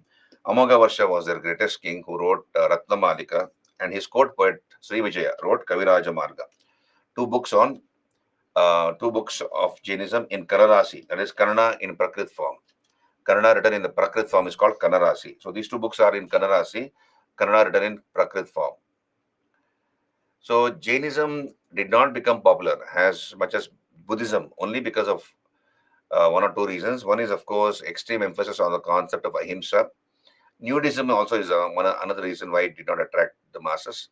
And of course, slowly it was assimilated by Brahmanism. So main extreme emphasis on ahimsa made it unpopular. Right? What are the contributions of Jainism? Development of local languages, particularly Prakrit. So you have Vardhaman preaching in Ardhamagadi, which is a dialect of Prakrit. So he's taught in Ardhamagadi language. All Jain scriptures are in Prakrit language. Bhadrabahu wrote Kalpa Sutra for Digambaras in Prakrit. Kannarasi, that is Kannada in Prakrit form. Shauraseni, that is Marathi in Prakrit form, were all developed by the Jains. They were also the first to develop cave temple architecture. Example is the Khandagiri and Kumaragiri in Kalinga, Indragiri and Chandragiri at Shravanabeлагola, and Badami in Karnataka. So we have cave temples built by the Jains. And they have also built a number of basadis, that is Jain temples are called basadis. Best example is the Dilwara temple at Mount Abu, built by Bhimdev, Bhima, the first of the Solanki dynasty. And they were also the first to develop Indian sculpture. The best example is the statue of Bahubali, Gomateshwara. So this is about Jainism. Are you there with me? All of you, any doubts? Any doubts here? Any clarifications? All clear. Okay, so let us look at the questions from Jainism. The concept of Anuvrata was advocated by 1995 question. The concept of Anuvrata was advocated by, can you please answer the questions? Mahayana Buddhism, Hinayana Buddhism, Lokayata school. Answer is Jainism. What is Anuvrata? What is Anuvrata? Kennedy, Hemalata, Jia, what is Anuvrata? Yeah, less strict. Yeah, when the Panchasutras, that is Satya, Ahimsa, Asteya, Aparigraha, Brahmacharya, when they are followed in a less rigorous manner, less strict manner by lay followers of Jainism, it is called Anuvrata. Okay, Anuvrata. Very good. Then, number two, 2000 question. The emphasis of Jainism on non-violence prevented agriculturists from embracing Jainism. Yes or no? The emphasis of Jainism on non-violence prevented agriculturists from embracing Jainism. Correct. Reason, cultivation involved killing of insects and pests. So this is also correct. So the answer is both A and R are true, and R explains A, isn't it? I've told you this. It doesn't ban agriculture, pursuing agriculture. It only discourages wherever there's a possibility of committing violence voluntarily. Then consider the following statements. 2003 question. Vardhaman Mahavira's mother was the daughter of Lichavi chief Chetaka. Yes or no? First statement. Hemlata Madhuri, true. Jia says true. Madhuri says no. Hemlata says no. Ganesh says yes. Kennedy says no. Whoever has said no is the right answer. Vardhaman Mahavira's mother was the sister, not daughter. Was the sister of Lichavi chief Chetaka, right? And Chetaka's daughter was the wife of Bimbisara. So therefore, the first statement is wrong. You saw that. So it's very tricky question. They've asked this. So be very careful. Next. Gautama Buddha's mother was a princess from the Kosharan dynasty. Yes or no? True. Yeah. Hemlata, Ketan, Kennedy. Okay. Then Pashvana, the 23rd Tirthankara, belonged to Banaras. Yes or no? Kashi, Banaras. Yeah, that is right. So the answer is which of the following statements are correct? 2 and 3 are correct. Answer is 2 and 3. 2004 question. With reference to ancient Jainism, which one of the following statements is correct? Jainism was spread in South India under the leadership of Stulabahu. Yes or no? First statement A. Jainism was spread in South India under the leadership of. Geeta says yes. Geeta, where are you? Ganesh, Apurva, you're right. Was spread in South India under the leadership of Bhadrabahu Geeta, not Stulabahu. Therefore, first statement is wrong. Very good. Shilpa, Apurva, Hemlata. The Jainas who remained under the leadership of Bhadrabahu were called Shvetambaras after the council headed Patliputra. Second statement, Digambaras, Apurva is very good. So this is wrong again. Jainism enjoyed the patronage of the Kalinga king Kharavela in the 1st century BC. This is right. In the initial stages of Jainism, the Jains worshipped images unlike Buddhists. Wrong. So obviously there's only one statement. That is the C is the answer.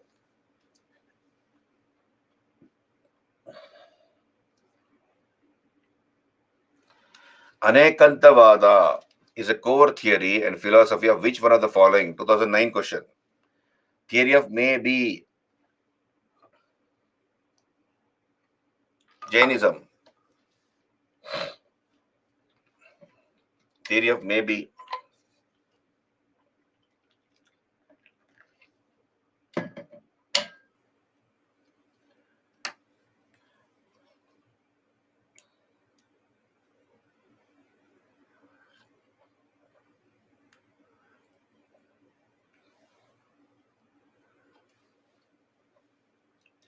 Ketan says D. How can it be D, Ketan? Ketan, how can you mark D? Anekantavada is a core theory and philosophy of Vaishnavism. Ketan? Yeah, Hemlata. Yeah. Theory of maybe.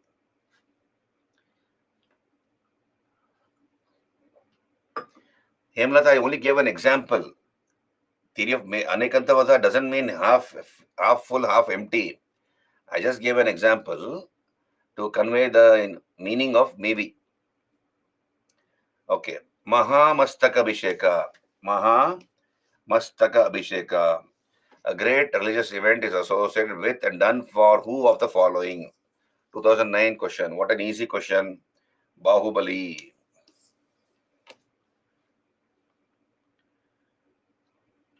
Then the Jain philosophy holds that the world is created and maintained by universal law, universal truth, universal faith, universal soul. Answer is universal law. 2011 question. Okay, universal law. Then 2013 question. Which of the following statements is or are applicable to Jain doctrine? The surest way of annihilating karma is to practice penance. So how to get rid of karma is to practice penance. Yes or no? Yes, correct, Jia. Next, every object, even the smallest particle, has a soul. Yes or no? Second statement, true. Yeah, right, Ketan, Shilpa, Jia. Next, karma is the bane of the soul and must be ended. Yes. So all the three statements are correct. 1, 2, and 3. They're all correct.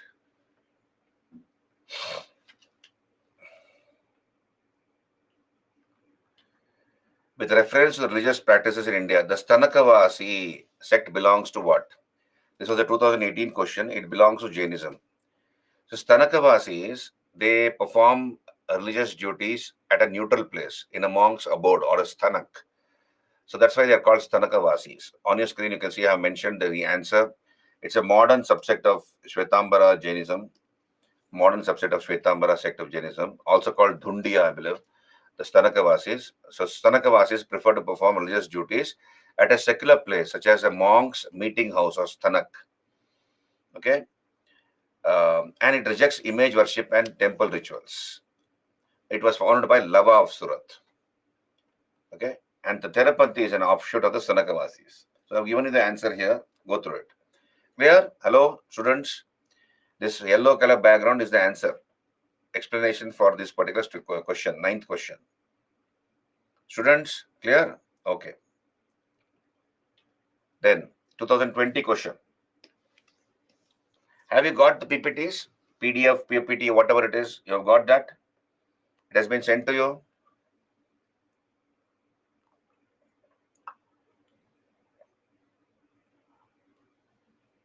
Has it been sent to you?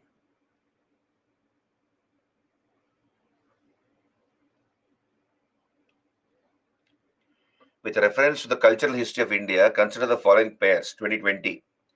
Parivrajaka, renunciant and wanderer. So this is correct. Parivrajaka, renunciant and wanderer. Shramana, priest of a high status. No, Shramana is a wandering monk. Shramana is a wandering monk, a wandering ascetic.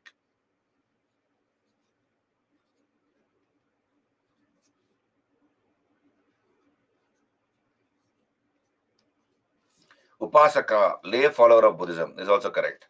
Which of the pairs given are correctly matched? That is 1 and 3 only. 1 and 3 are correctly matched.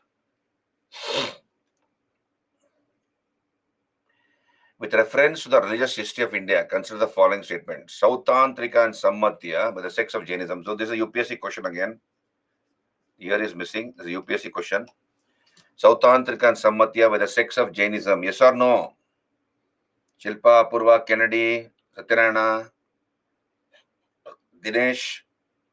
Buddhism. Very good. So not Jainism, Buddhism.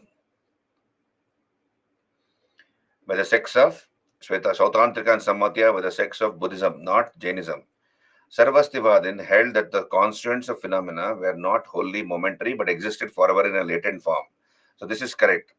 Which of the statements are correct? Only 2 is correct. So Sarvastivadin believes that things exist and exist in the past, present, and future also. So here I have given the answer. Sautantrika Sammatya. They were the sects of Buddhism. Sarvastivadin, they believe that things exist and exist continuously in the past and future as well as the present. So that's what is Sarvastivada believes. Right? I will remind them, Jia. I will do that. With reference to Indian history, consider the following textbooks. 2022. Look here. 2022 question. Netti Pakarana, Parishishta Parvan, Avadana Shataka. So Netti Pakarana, Parishishta Parvan, Avadana Shataka. Shashti Lakshana Mahapurana. Shashti Lakshana Mahapurana. Which of the above are Jain texts? They're asking. So the answer is, of course, Parishishta Parvan and Trishashti Lakshana Mahapurana. 2 and 4 is the answer. But I have given you the answer here. You can go through it. Netti Prakarana. Netti Prakarana is a Buddhist scripture which contains methods as taught by Kachana in the first council. In the first Buddhist council, Ananda recited Sutta Pitaka, Upali recited Vinaya Pitaka, and Kachana recited the Netti Prakarana. Okay, in the first council. Then Parishishta Parvan, you know this, it was written by Hemachandra. He was a Jain scholar in the court of the Solankis. Avadana Shataka talks about 100 glorious deeds, Jataka stories basically. So Jataka stories are basically Buddhist stories. Trishashti Lakshana Mahapurana. It's written by Jinasena, who was the preceptor of Amoga Varsha. So he was in the court of Amoga Varsha, this Jinasena, who wrote Trishashti Lakshana Mahapurana. So therefore, 2 and 4 is the answer. Right? So we'll take a small break, 5 minutes break and continue. 5 minutes break you take. Hello? 5 minutes break, is it fine? Then we'll start with Bhagavatism. Just take a 5 minutes break.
Okay. Good morning once again. Can I continue? Am I audible and visible? Any doubts regarding Jainism? Hello, students. Am I audible and visible?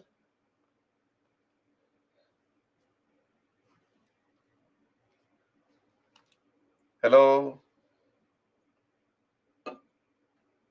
Yeah. Okay. Any doubts regarding Jainism? All clear? Hemalata, Madhuri, Kennedy, Satyanarayana. Okay. All clear. Good. Now let us come to another religion, Bhagavatism. Bhagavatism. So understand this. What is this Bhagavatism? So understand this. Bhagavatism.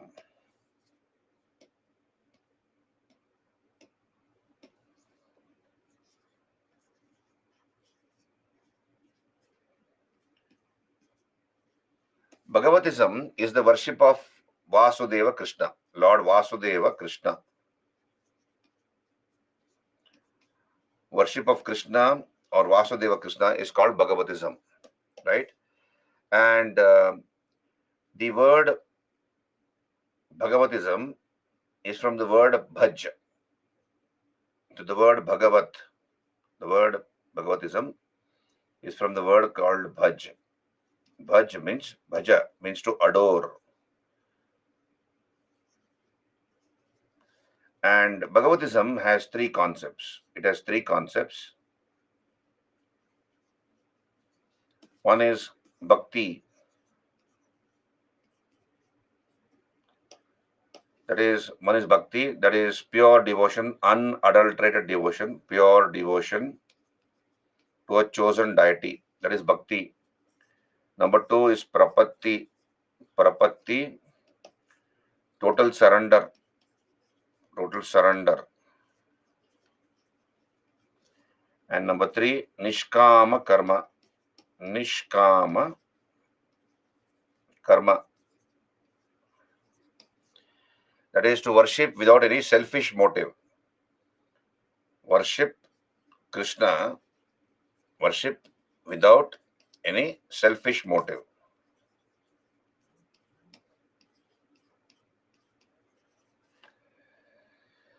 So it has three concepts: bhakti, pure devotion, unadulterated devotion; prapatti, total surrender; nishkama karma, to worship without any selfish motive. Now, bhakti has a concept. Understand this. Bhakti has a concept is first found in the Shvetashvatara Upanishad. Shvetashvatara Upanishad. It's also found in the Mahabharata.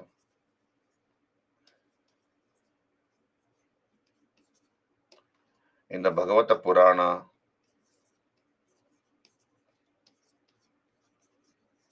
etc. Krishna's philosophy is found in the Bhagavad Gita. So, philosophy of Krishna is found in the Bhagavad Gita. And Bhagavad Gita is the sixth book in the Mahabharata. Sixth book of the Mahabharata is the Bhagavad Gita.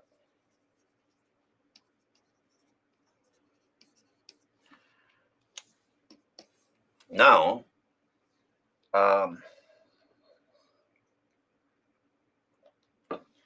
we are told that Bhagavatism existed as early as 1000 BC. Bhagavatism existed as early as 1000 BC. That is, the worship of Krishna existed as early as 1000 BC.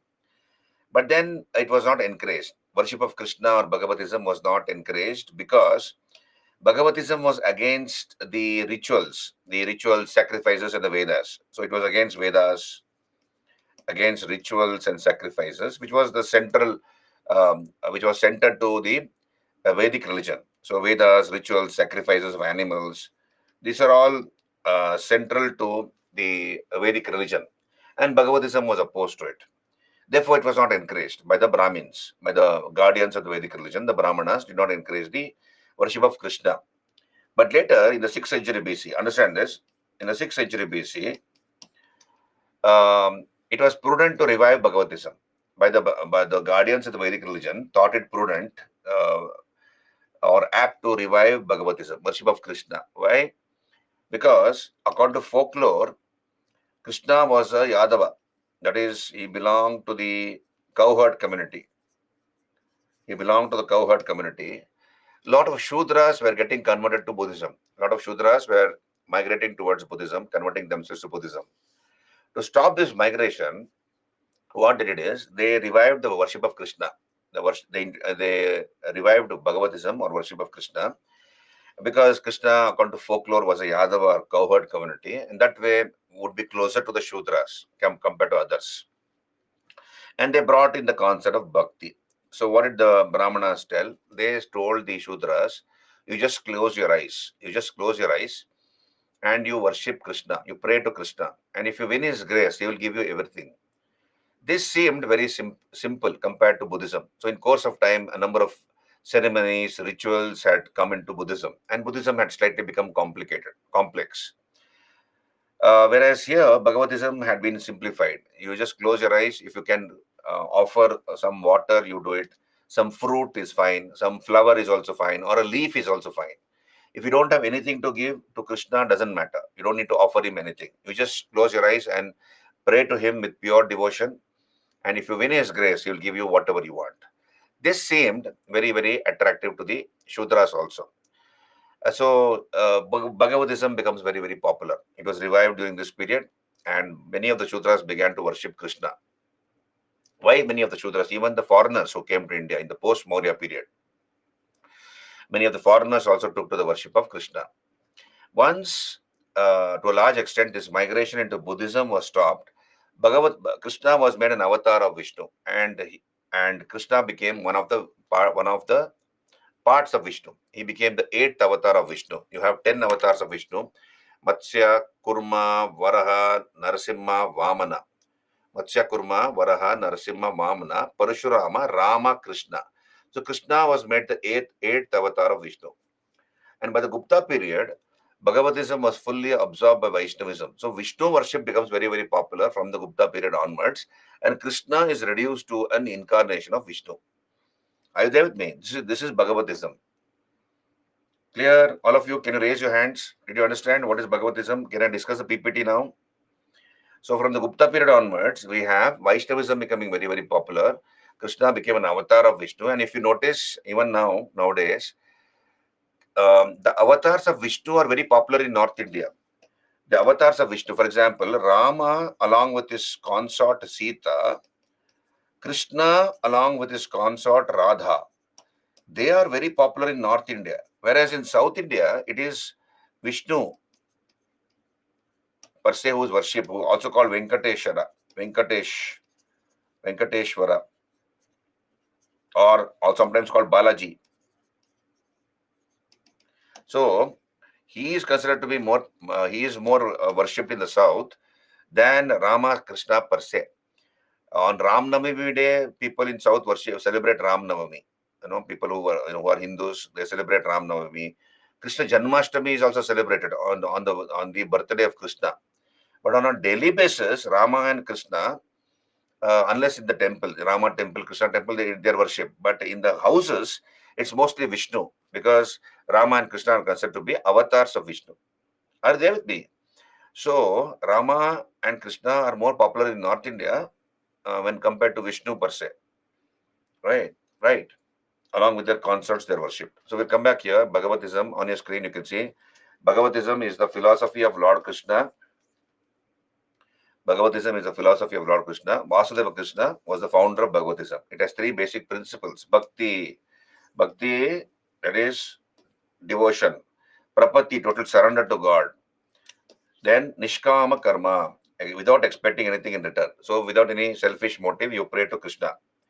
Bhagavad Gita is the highest stage of Krishna's philosophy, was composed by Veda Vyasa. So Bhagavad Gita was composed by Veda Vyasa, also known as Krishna Dvaipayana.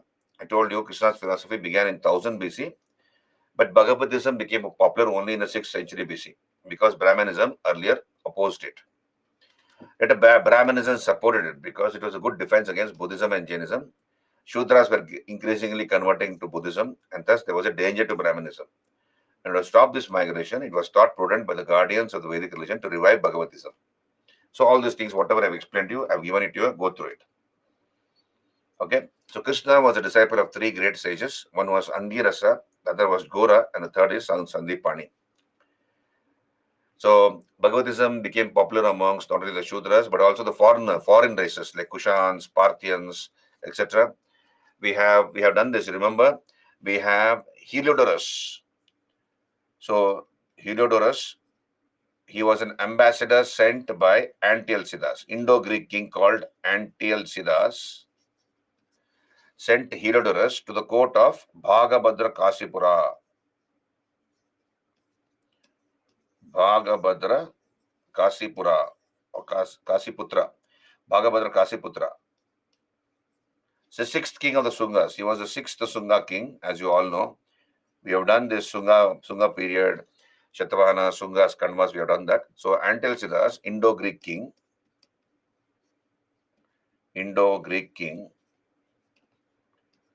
sent Heliodorus as an ambassador to the court of King Bhagabhadra of Kasipura. I'm sorry, not Kasiputra, Kasipura. And once Heliodorus came to the Sunga kingdom, he was so much influenced by Bhagavatism, worship of Krishna worship, which was very popular there, that he installed one pillar. He installed one pillar with a Garuda on top here at Besnagar. Besnagar is identified with Vidisha in Madhya Pradesh. So he installed one, the Besnagar pillar inscription contains an image of Garuda on top of it. It has been found at Vidisha in Madhya Pradesh. So this is the earliest inscriptional evidence of Krishna worship. Earliest inscriptional evidence of Krishna worship is this, the Besnagar pillar inscription, installed by Heliodorus, ambassador of Antialcidas to the court of King Bhagabhadra Kasipura, the sixth Sunga king. Do you remember this part when I did post-Maurya period as part of ancient India? I had done this, right? Hello, all of you. Remember that? So this is the earliest inscription evidence of Krishna worship. Shilpa remembers, very good. What about others? Clear? Yeah, Gia little says yes. Revise. Revision is a part of your exam preparation. Please revise. Keep revising because there's so much of information to remember. It becomes difficult when the exam comes nearby. How many days for the prelims? Today is what? April 7th. Today is April 7th.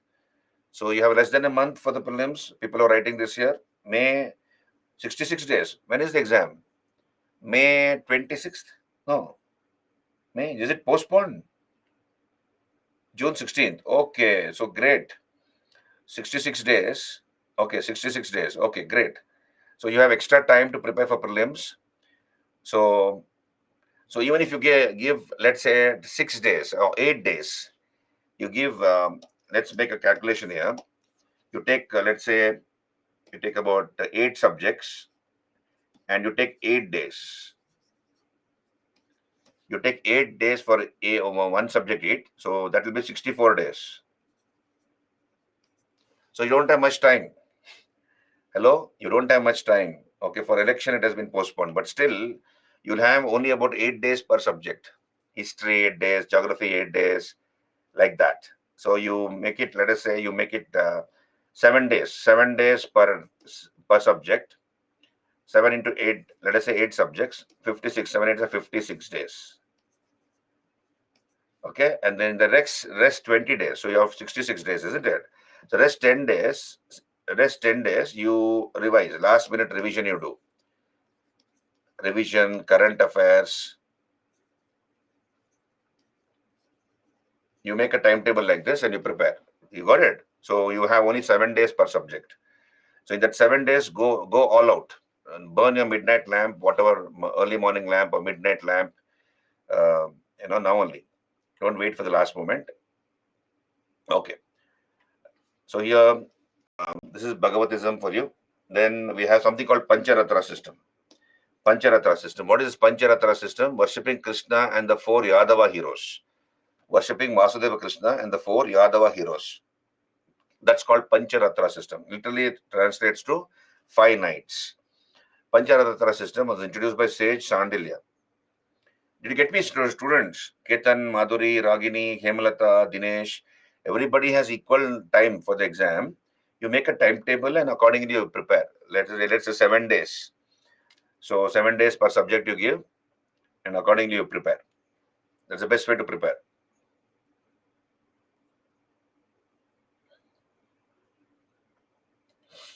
Yeah, you don't have much time. You don't have much time. It seems nice. 66 days seems nice, but when you split it up, you only have that many days per subject. So go all out. Okay, we'll come back here. Pancharatra system. What is this Pancharatra system? Worshipping Krishna and the four Yadava heroes. One is worship of Krishna, Vasudeva Krishna. Then Balarama, that is Krishna's elder brother, Vyuha Sankarshana or Balarama. Then Samba, worship of Krishna. That's Krishna and Jambavati's son is called Samba. So they worship Samba. Then Pradyumna.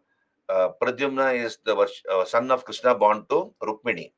And Aniruddha. Aniruddha is grandson of Krishna. So when you worship all these five heroes, it is called Pancharatra system. As you can see on your screen, worshipping Krishna, then Vyuha Sankarshana, Balarama, Samba, son of Krishna by Jambavati, Samba. Further, we have Pradyumna, son of Krishna by Rukmini, and Aniruddha, that is son of Pradyumna.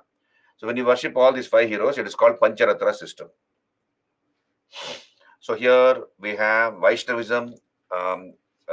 So here Bhagavatism was fully absorbed by Vaishnavism during the Gupta period. And we have the Vaishnava saints called Alvars. Tamil Vaishnava saints. There were 12 Alvars. They composed devotional literature in Tamil language. So in Tamil language, they compose poems, Tamil poems in praise of Vishnu. And those poems are called Prabandhas. That is in Tamil, Nalayira Devya Prabandham. So they're called Prabandhas. So even now in the Vishnu temples of Tamil Nadu, songs composed by these Alvars are sung in praise of Vishnu. Similarly, we have, then Vaishnavism crossed the boundaries of India. It went to Indonesia, Cambodia, etc. And we have a person called Kaundinya. So from India, he went to Indonesia, Kaundinya. He married a Javan princess called Susa, settled there and promoted Vaishnavism. In fact, the biggest Vishnu temple, historically, the biggest Vishnu temple is not in India, it is in Cambodia. The Angkor Wat, built by Suryavarman II of Cambodia. Isn't it? We have seen this when it did Cholas. Then we have the Acharyas, who were the Vaishnava philosophers.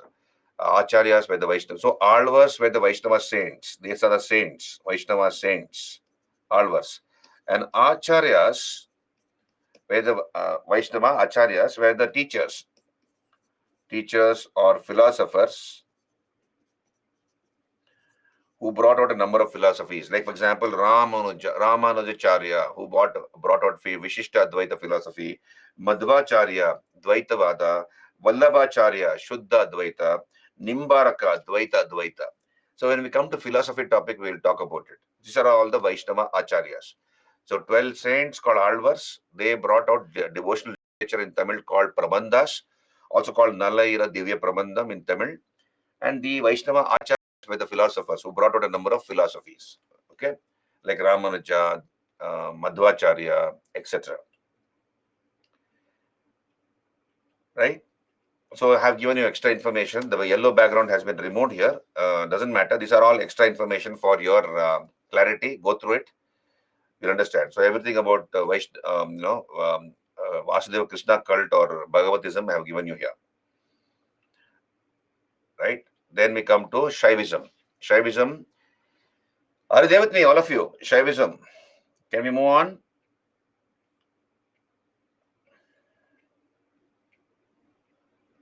Okay. Now let's talk about Shaivism.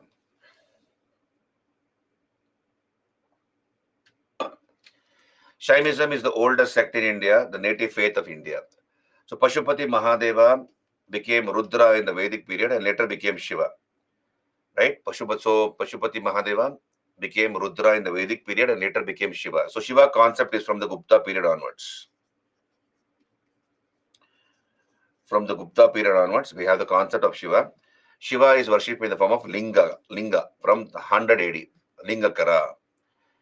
So he is worshipped in the form of Linga from 100 AD. The oldest Shiva Linga is found in Andhra Pradesh at a village called Gudimellam in the Renigunta, near Renigunta in Andhra. So this is found at Gudimellam near Renigunta in Andhra. This is dated 56 AD. This is according to the ASI.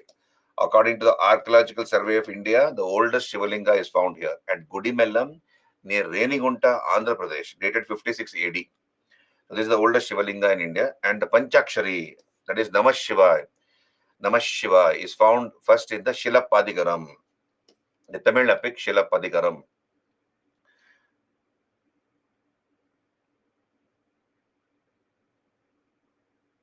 Rama, so Hemalata, Ramanujam is different. He's a mathematician. Srinivasa Ramanujam, that is different. This is Ramanujacharya.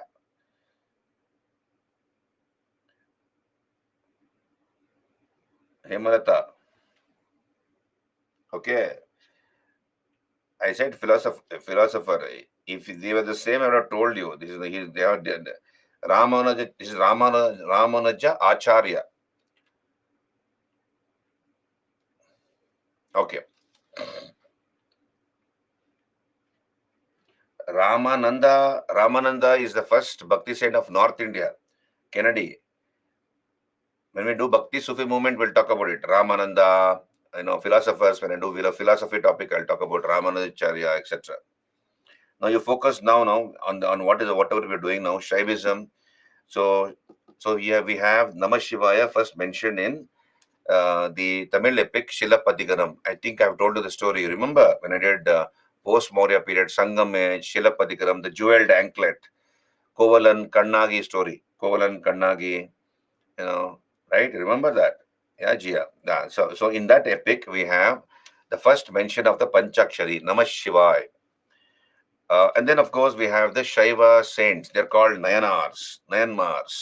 So 63 Shaiva saints of Tamil Nadu, 63 Nayanars. Okay, they composed devotional poems in Tamil language in praise of Shiva. That's called Tevaram. Tevaram, also called Dravida Veda, also known as Dravida Veda. Tevaram or Dravida Veda.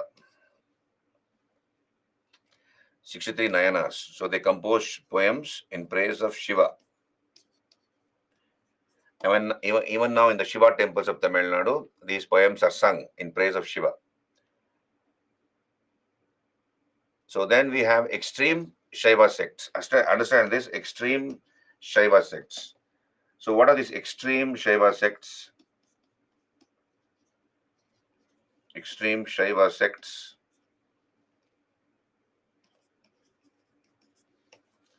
Like for example, Pashupata,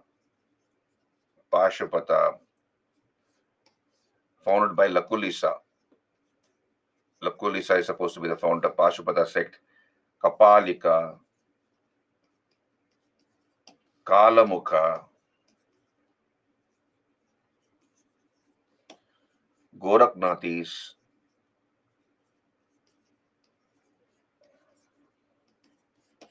Kanfata yogis, Aghoris, Naga sadhus. These are all extreme Shaiva sects. Pashupata, Kapalika, Kalamukha, Goraknathis, Kanfata yogis, Aghoris, Naga sadhus, etc. So what is the traditional understanding of Shiva? So Shiva has what is the folklore understanding? Shiva is supposed to be a loner, he was a loner, Bairagi, always roaming around, a loner, minding his business, meditating. Okay, he meditates, he's very quiet, meditating. He frequents the graveyards where people are buried or burnt. So he stays in the graveyards. He smears ashes on his body. His jewel is a snake. So he wears a snake around his neck. When he is happy, he dances. When he is angry, also he dances. So this is the traditional understanding of Shiva, and he smears ashes on his body, right? And so here, many of these Shaiva sects like Pashupata, Kapalika, Kalamukha, etc., they say that Shiva does all these things, and they also do it. Like for example, Kanfata yogis, Kanfata. If you split that word, Khan is your ear, Fata is slit. So they should slit their ears. So they slit their ears. Ears are slit, right? Cut in between. There's a slit. So they're called Kanfata yogis. Aghoris, they're supposed to consume uh, humans. That is cannibalism. Not that they kill people. Ganga is considered a very sacred river, and even now, many people, poor people particularly, they throw the dead body in the Ganga. You require money to dispose of the dead body, either burn it or bury it, and many people cannot afford that amount of money. So what they do is, to dispose of the dead body, they throw the dead body in the Ganga. Even during COVID times, we have seen a lot of dead bodies. It was in the news, isn't it? The dead bodies were thrown in the Ganga. So Aghoris are supposed to, pull these dead. Some of the dead bodies are pulled ashore, and they are cut and eaten. They're cut and eaten by the Aghoris. So that's what is supposed to. These are all the extreme Shaiva sects. Are you there with me? Pashupata, Kapalika, Kalamukha, Goraknathis. Madhuri is very happy. What is the matter, Madhuri? What happened? Madhuri is happy. For what reason? Did you understand? So these are the extreme Shaiva sects. Uh, Clear? Can you raise your hands? So we have some extreme Shaiva sects. Kanfata, yeah, they slit their ears, Madhuri. Naga sadhus, they are naked. Naga sadhus. If you if you notice the Kumbh Mela, during Kumbh Mela, thousands of Naga sadhus come and jump into the Ganga River, right? And many of them have siddhis. They perform spiritual activities in the lower reaches of the Himalayas. They're naked. So ordinary people like us, we will freeze to death, but nothing happens to them. They generate non-natural body heat, and then they do yogic practices. Agoris eat only human dead body or other animals. I don't know their menu, Hemalata. I don't know their menu, but they're supposed to eat dead bodies, Agoris. So that's what it is told, right? So we'll move on. So extreme Shaiva sects, you can see here on your screen. Pashupata sect was founded by Lakulisa, popular in North India. Kashmir Shaivism, founded by Vasugupta, found only in Kashmir. No mantras, only mudras. Trika is a form of worship. Agamanta, Mattamayura, Kalamukha, they're all popular in Central India. Then Periya Puranam, written by Secular. Periya Puranam, written by Secular, deals with the lives and teachings of Nayanars. Periya Puranam, written by Secular. The Acharyas were the Saiva teachers. You can see on your screen Shiva Advaita or Shuddha Shaiva, founder Srikanta Shivacharya, popular in South India, Tamil Nadu and Kerala. Veera Shaiva in Karnataka, Basaveshwara was the founder. Aradhya Shaiva, Mallikarjuna Pandita in Andhra. So these are the Shaiva Acharyas who founded a number of schools, including Basaveshwara. Basaveshwara is the founder of Veera Shaivism or Lingayitism, very prominent sect within Karnataka, within South India, particularly Karnataka. Basaveshwara, he was a 12th century socio-religious reformer. So this is about this chapter. So I have covered Buddhism, Jainism, Bhagavatism, Shaivism. Okay, so this is the end of this chapter. Let us go to art and architecture. So let us go to art and architecture topic. Art and architecture. So I have covered, I told you, we make a survey of art and architecture from Harappan period onwards. But I have covered town planning of the Harappans. In a detailed manner, I have covered town planning of the Harappans. When I did Harappan chapter, Indus civilization chapter, it has part of ancient India.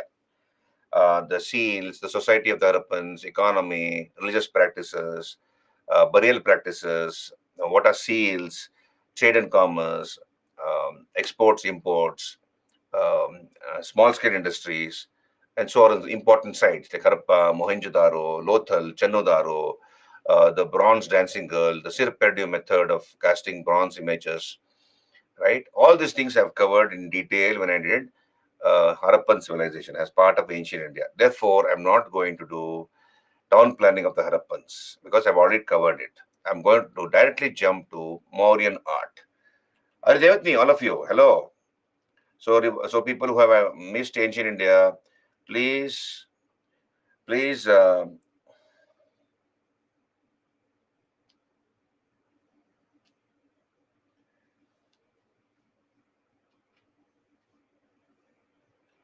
Hemalata, I don't know much about these chakras. Sir, could you please tell something, some about chakras in human body mentioned in Hinduism?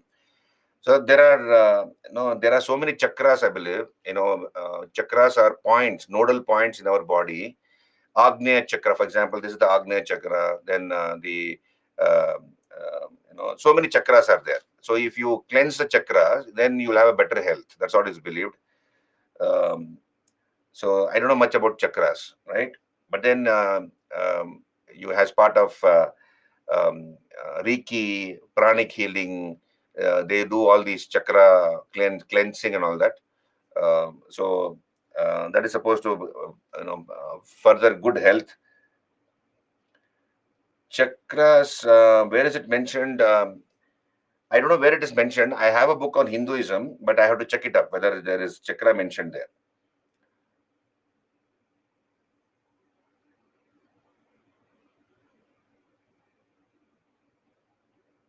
Akhilesh, yeah, Kennedy, what about other minor religion like Sikhism? We'll discuss Sikhism, etc. Kennedy, when I do Sufi Bhakti movement. Okay, when I do Sufi Bhakti movement, I'll discuss about that. Akhilesh, please go through lightly through starting Harappan to the Harappan civilization. I have done, Akhilesh. I have done, about the town planning of the Harappans. Every Harappan city was divided into two parts. Western side, citadel area on a raised platform, the citadel area. On the eastern side, lower town, right? And when you talk about the remarkable town plan, the Harappans, we are referring to the lower town. Streets ran from north to south, east to west, dividing the city into square or rectangular blocks. That is called chessboard pattern or grid system. So every house had a toilet, every house had a well. So all those things I have discussed. I don't want to touch upon this. I have done that. So therefore, I will not do town planning of the Harappans. Akhilesh, have you attended ancient India? Akhilesh, have you attended ancient India? Classes with me. If you haven't, then you please take the ancient India PPTs. Yeah, please take the ancient India PPTs and go through it because I have done it. I have covered it here in an extensive manner in the ancient India PPT. Okay, so I'll not be able to touch it. I'll not do it. I refer to the ancient India PPTs. Then you'll know. If you have any doubts, you can ask me in the next class. Do you have the ancient India PPTs, Akhilesh? Ancient India PPTs. What about others? They have their. Do you have the ancient India PPTs? Hello. Yes, others have it. Ganesh, Geeta. Okay, please download it and go through it. If you have any doubts, come and ask me in the next class or in the subsequent class. Right. So next weekend I'll finish art and culture. 14th of next month of this month. Next Sunday I should be finishing art and culture. So by that time you go through it, Akhilesh. Any doubts, you come and ask me in the next weekend. Okay. Now we'll come back here. Mauryan art. So we'll directly go to Mauryan art. So let us talk about Mauryan art. Now the Mauryas began to use stone. The Mauryas began the practice of using stone in architecture. What is the reason for that? Understand this. So Mauryan art.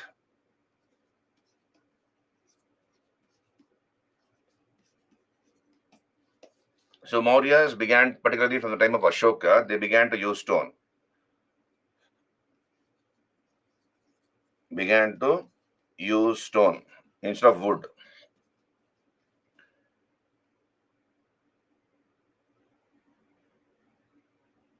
What are you asking me, Kennedy? Iron was discovered where? You know that, Kennedy, you had attended ancient India. When was iron used?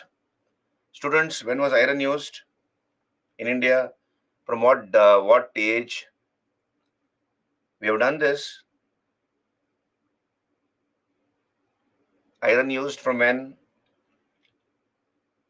Later Vedic. Gia is right. Later Vedic period, 1000 BC onwards. 1000 BC onwards, we have the usage of iron. Very good, Gia. So we'll come back here. So iron comes later into South India, the puja, right? Sangam age also you have usage of iron, but iron came to South India much later. Iron was there already in North India by 1000 BC. So we'll come back here. Mauryan art. Now, Mauryas began to use stone in place of wood. What was the reason for that? Began to use stone instead of wood. Instead of wood. Why? What was the reason for that? Number one, reason is, so here please understand, your conventional knowledge of history will help you. We have done ancient India, we have done medieval India, then we came to art and culture. So if you have done your revision properly, you understood the topics clearly when you attended the classes, then you'll be easily able to relate to whatever I'm telling you. Now, first of all, why did the Mauryas begin to use stone? Number one is, the most important reason is influence of Achaemenid Persia. Influence of Achaemenid Persia.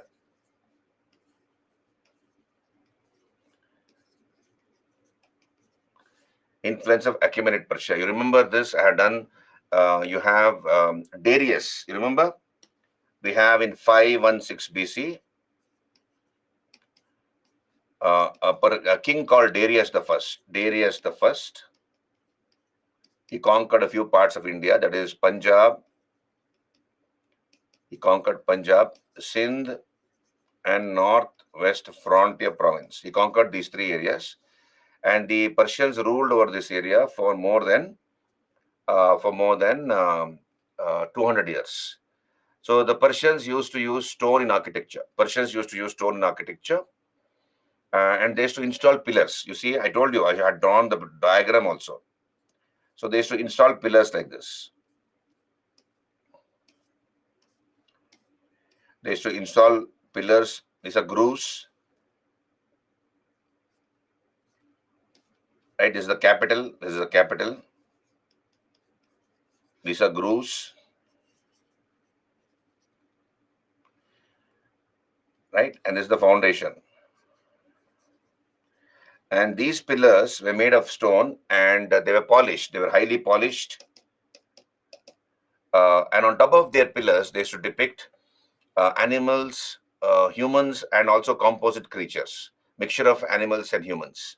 So, so composite creatures, animals, and humans were depicted on the top of the pillars, and these pillars either support the roof of a palace or they were installed on top of their palaces. They were installed on top of their palaces, or they support the roof of a palace, the ceiling of a palace. So this idea of using stone was borrowed by the Mauryas from the Persians. So that is number one, influence of Achaemenid Persia. Number two, second reason is why they began to use stone, deforestation. Deforestation in the Indo-Gangetic basin. Deforestation in Ganga, Yamuna basin.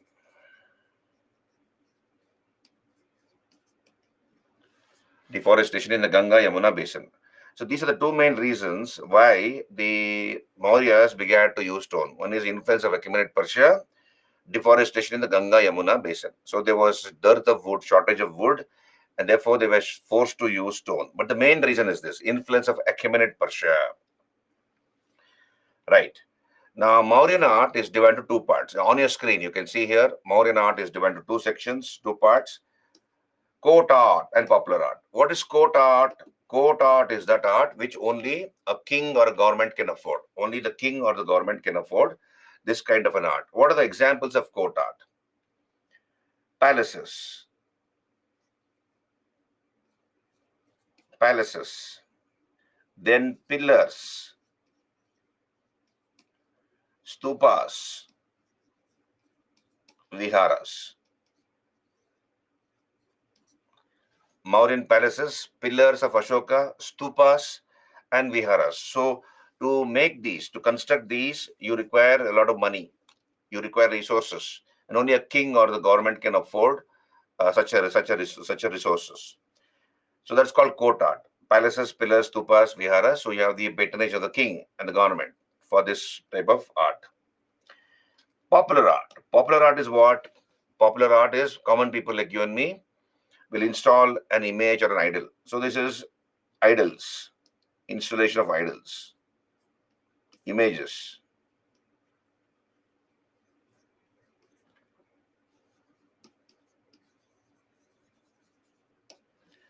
Idols, images were installed. That's called popular art. Only the common people can afford that, right? That is called popular art. Now let us look at the Mauryan palaces. Okay, so I'll use another page. Now, when we talk about Mauryan palaces, none of the Mauryan palaces have survived. Understand this? None of the Mauryan palaces have survived. Why they have not survived? Because they were made of wood. Mauryan palaces were made of wood. Okay, therefore, have not survived.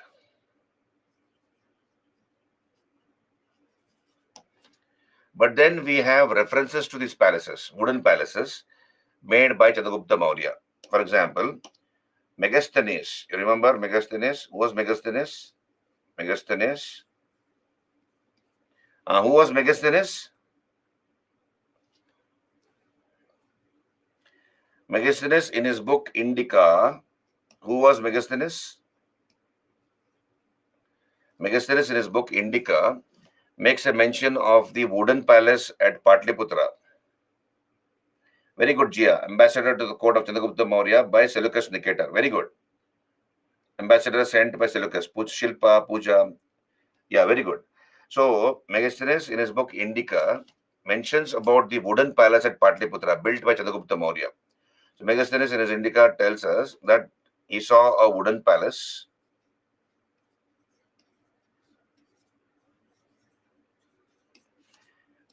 at Pataliputra. This was built by Chandragupta Maurya. This had been built by Chandragupta Maurya. And he says that there were 640 towers. There were 640 towers and 64 gates to this palace. There were 640 towers and 64 gates to this palace. And so Megasthenes praises this palace. And he says that this palace, wooden palace at Patliputra, built by Chandragupta Maurya, was more beautiful. It was more beautiful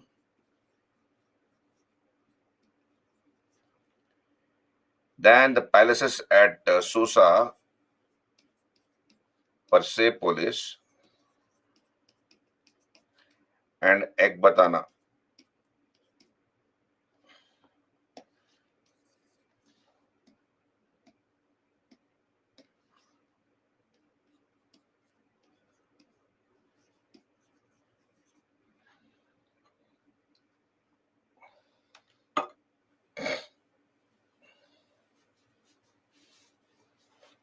So it tells us that this palace built by Chandragupta Maurya, wooden palace at Patliputra, was more beautiful than the palaces he had seen rather, at Susa, Persepolis, and Ekbatana. All these palaces had been built by Darius the First.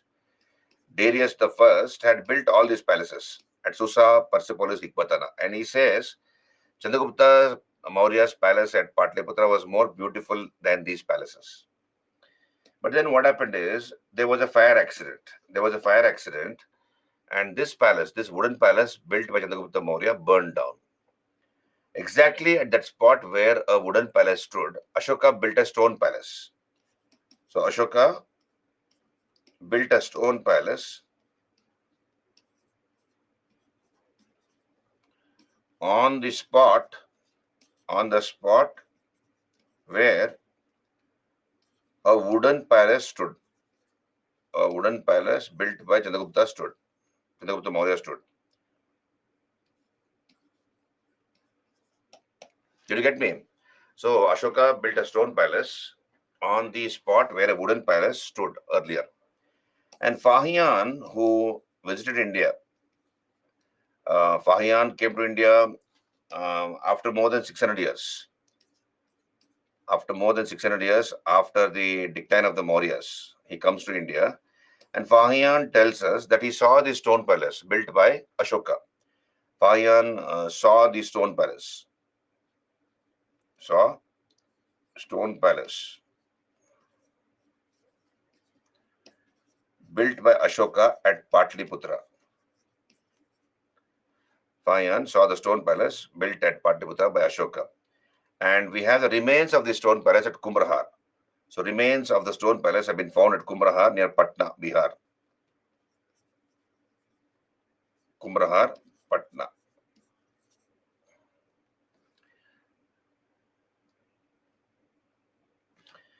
So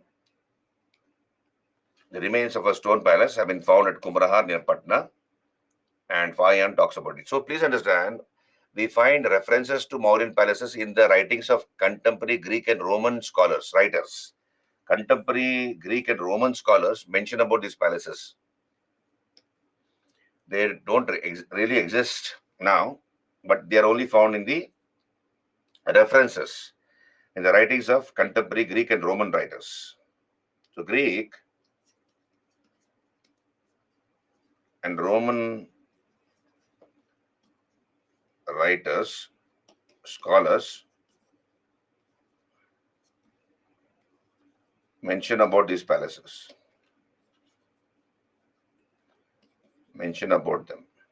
Okay. Are you there with me? This is about palaces, Mauryan palaces.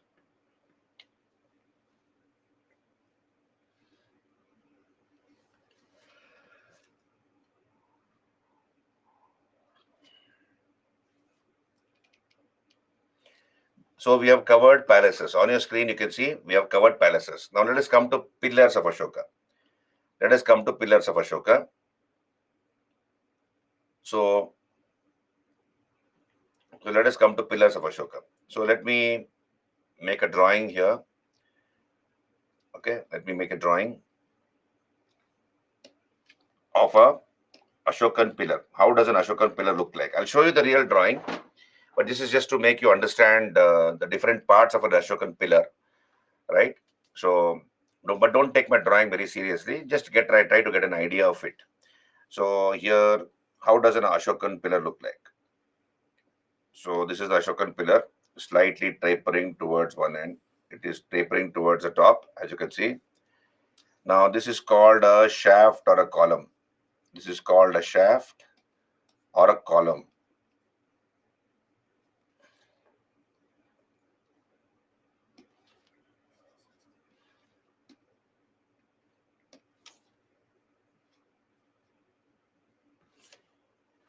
And this is about 30 to 40 feet in height.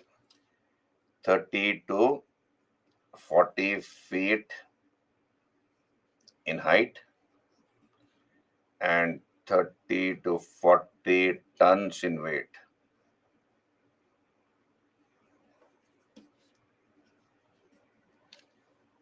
Then we have an inverted lotus.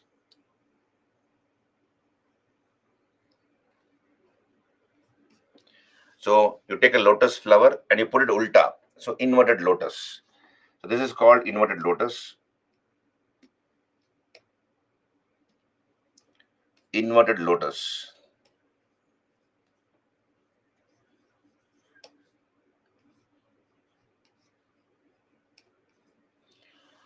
Also called Persepolitan bell. It's also called Persepolitan bell. Now, what is this Persepolitan bell? Now, please understand, the capital of the Achaemenid rulers of Persia was Persepolis. So I'll use another. See, you see, in Persia, what was the dynasty ruling? Achaemenid dynasty. Achaemenid dynasty. And what was the capital of the Achaemenid kings of Persia? Persepolis. This was the capital. So we have an inverted lotus or a Persepolitan bell. And what are the okay, inverted lotus or Persepolitan bell. On top of this,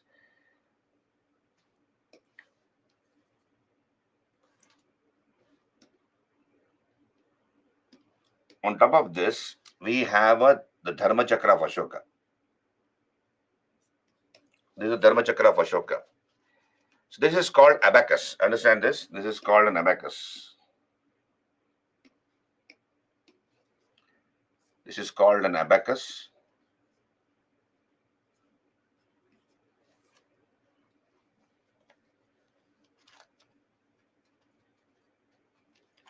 And we have a few animals which surround the abacus. What are the animals surrounding the abacus?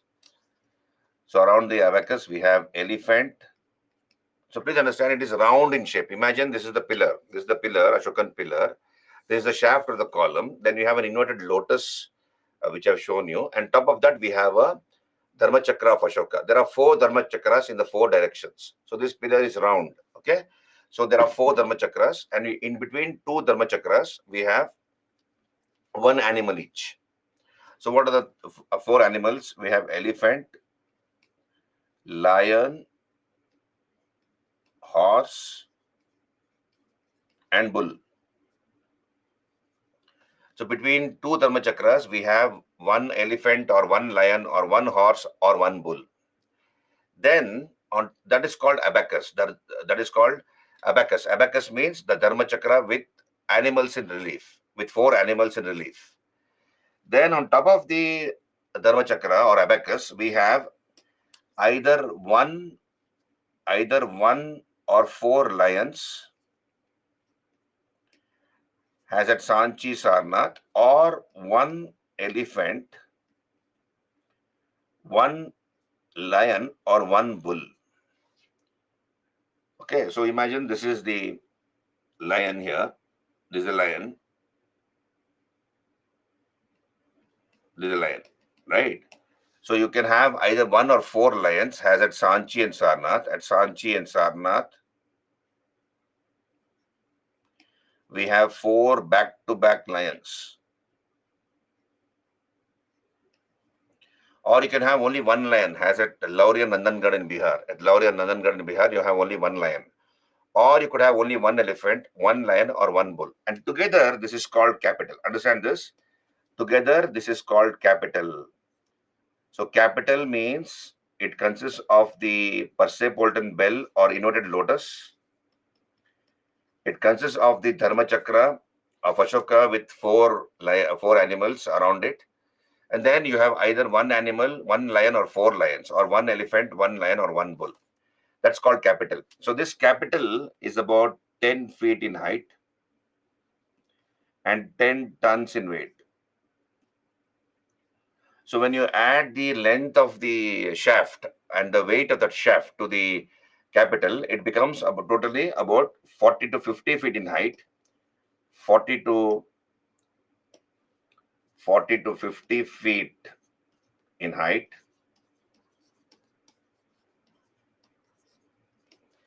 and 40 to 50 tons in weight.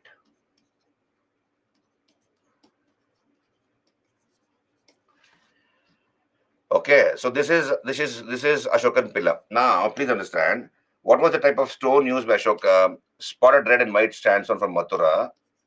Spotted red and white sandstone from Mathura,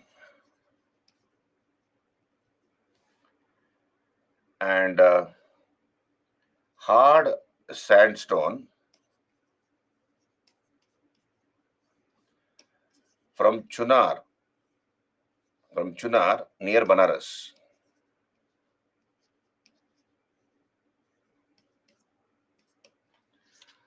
So 2 types of stones he uses: spotted red and white sandstone from Mathura, hard sandstone from Chunar near Banaras. The Ashokan pillar is, you see here, it doesn't have any foundation. You can see here, the Ashokan pillar doesn't have any foundation. It is, and whatever Ashoka wanted to convey to his subjects, to his people, he got it written here. And these are polished. These pillars have been polished. They shine like mirrors. Now, conversely, how does a Persian pillar look like? A Persian pillar will look like this.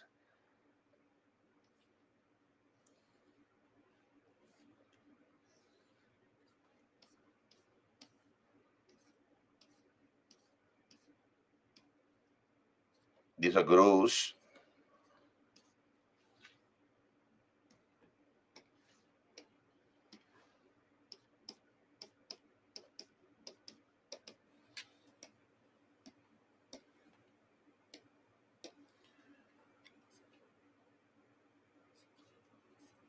So this is the capital.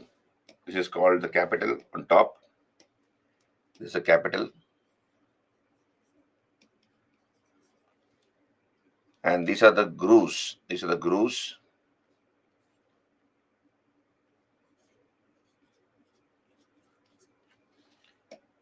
This is the foundation, as you all know. This is the foundation embedded inside the earth.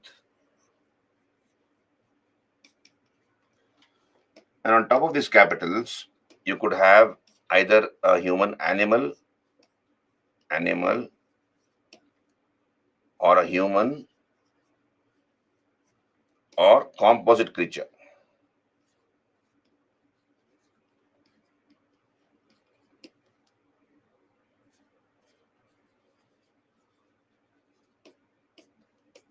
You could have an animal, human, or a composite creature. That is, what is composite creature? For example, a crouching lion. A crouching lion, it has the body of a lion but the face of a man. So the lion has the face of a man but the body of a lion. Or you could have horse with wings. So here the Persian pillar. This is the picture of a Persian pillar. Persian pillar.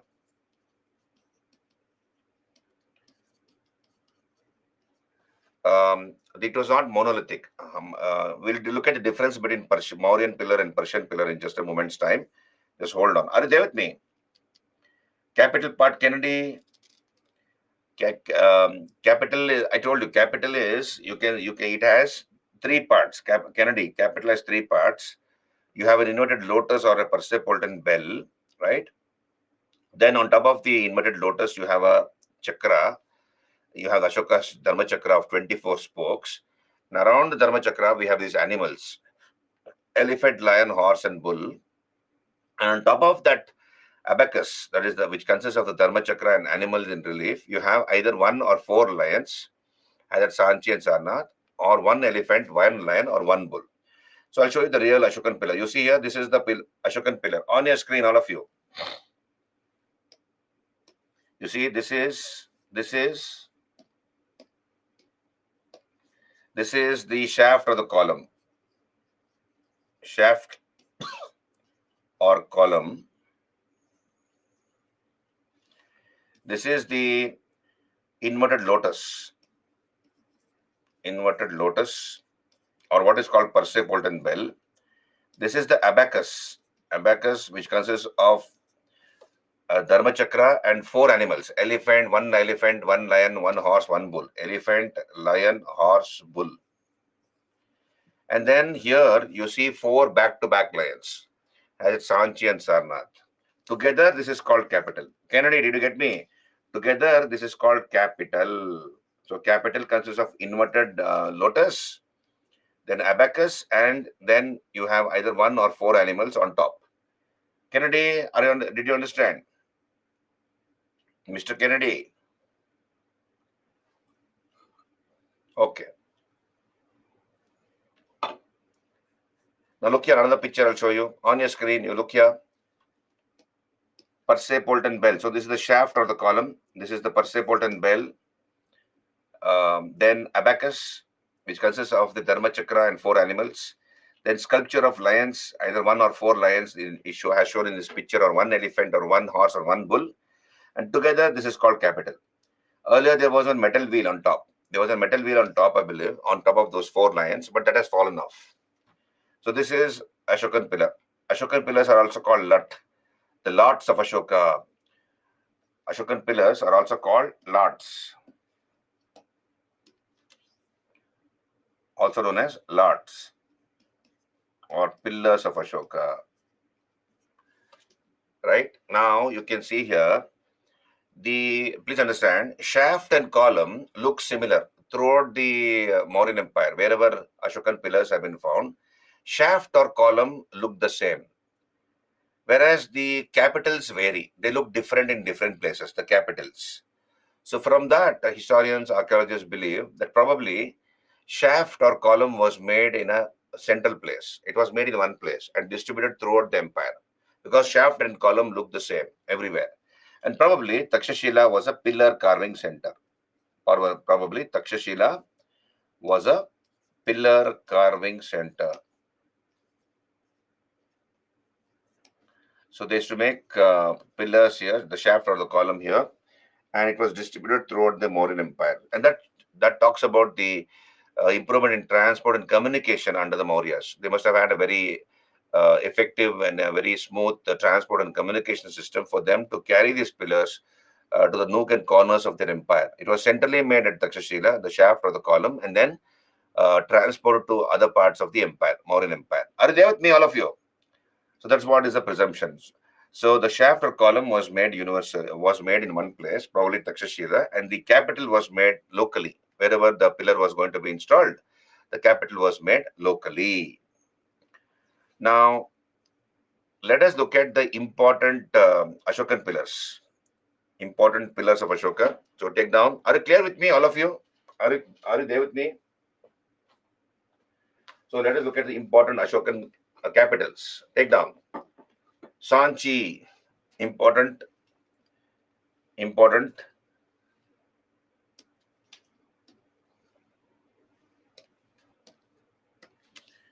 Important capitals. Important capitals. Number one, important capital, Sanchi. It is Sanchi, Bhopal, Madhya Pradesh. Bhopal, Madhya Pradesh, 4 lions. How many lions are depicted here in Sanchi? 4 lions. Sanchi, 4 lions. Then number two, Sarnath. Sarnath, that is Varanasi, UP. Varanasi, UP. Again, 4 lions. Then Rampurva.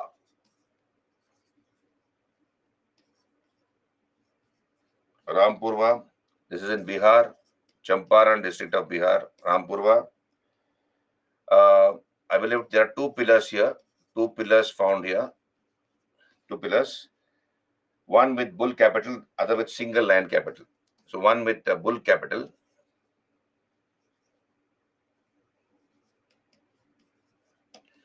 And the other with a single lion capital. One single lion capital.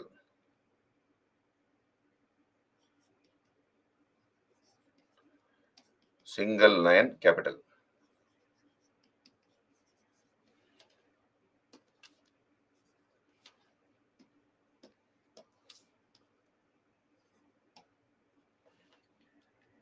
Then number 4, Lumbini.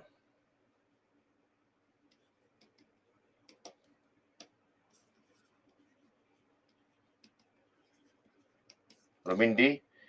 So according to Hyun Sang, this is in Nepal. Lumbini, as you know, Nepal. So according to Hyun Sang, there was a horse capital here. According to Hyun Sang came to India during the period of Harshavardhana. There was a horse capital here. Horse capital. Okay, so there was a horse capital here. Then, so Lumbini. Then further we have Vaishali. Vaishali, number 5. Vaishali. Single lion capital. Single lion capital.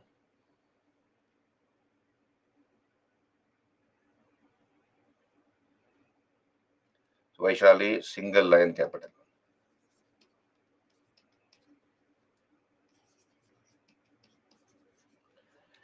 Then Lauria Nandangad, number 6, Lauria Nandangad.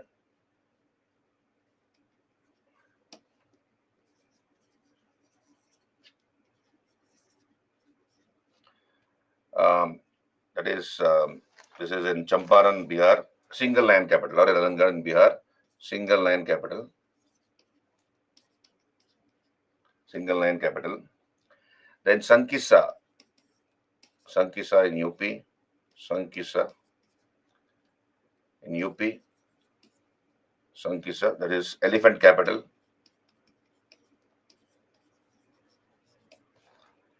Then number 7, 8, Kandahar.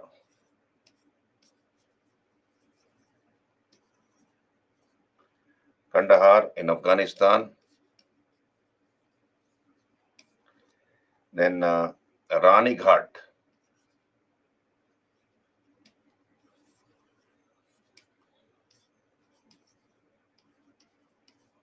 Khyber Pakhtunkhwa.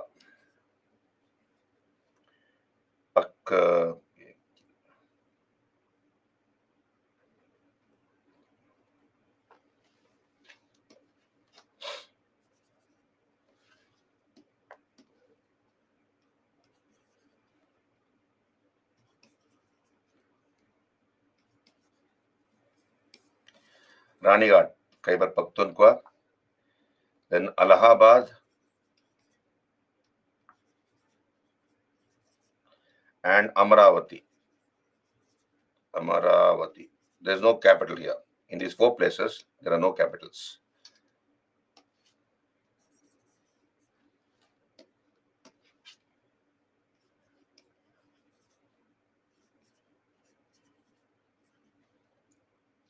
So 8th one, 9th, 10th, 11th. In these last 4, there are no capitals. No capitals.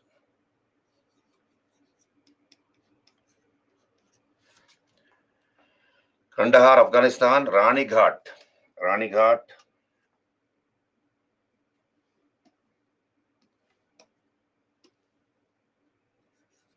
Rani Ghat. Khyber Pakhtunkhwa in Pakistan, Allahabad and Amaravati. There are no capitals. These are the important capitals. Yeah? Are you there with me, all of you? I have taken down. Last 4, no capitals. Only the pillar is there. There are no capitals on top. So can we go for a lunch break and come?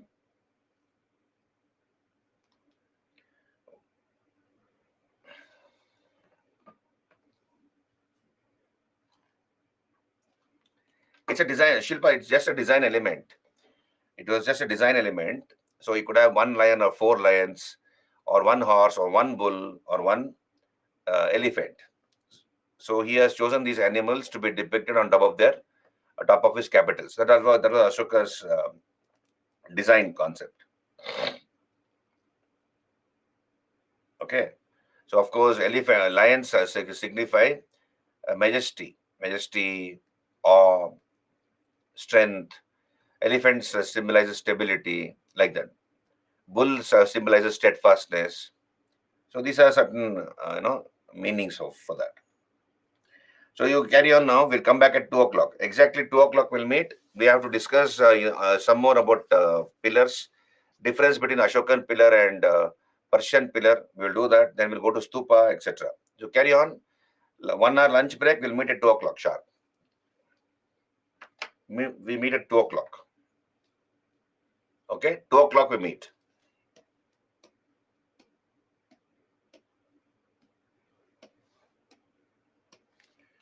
2 p.m.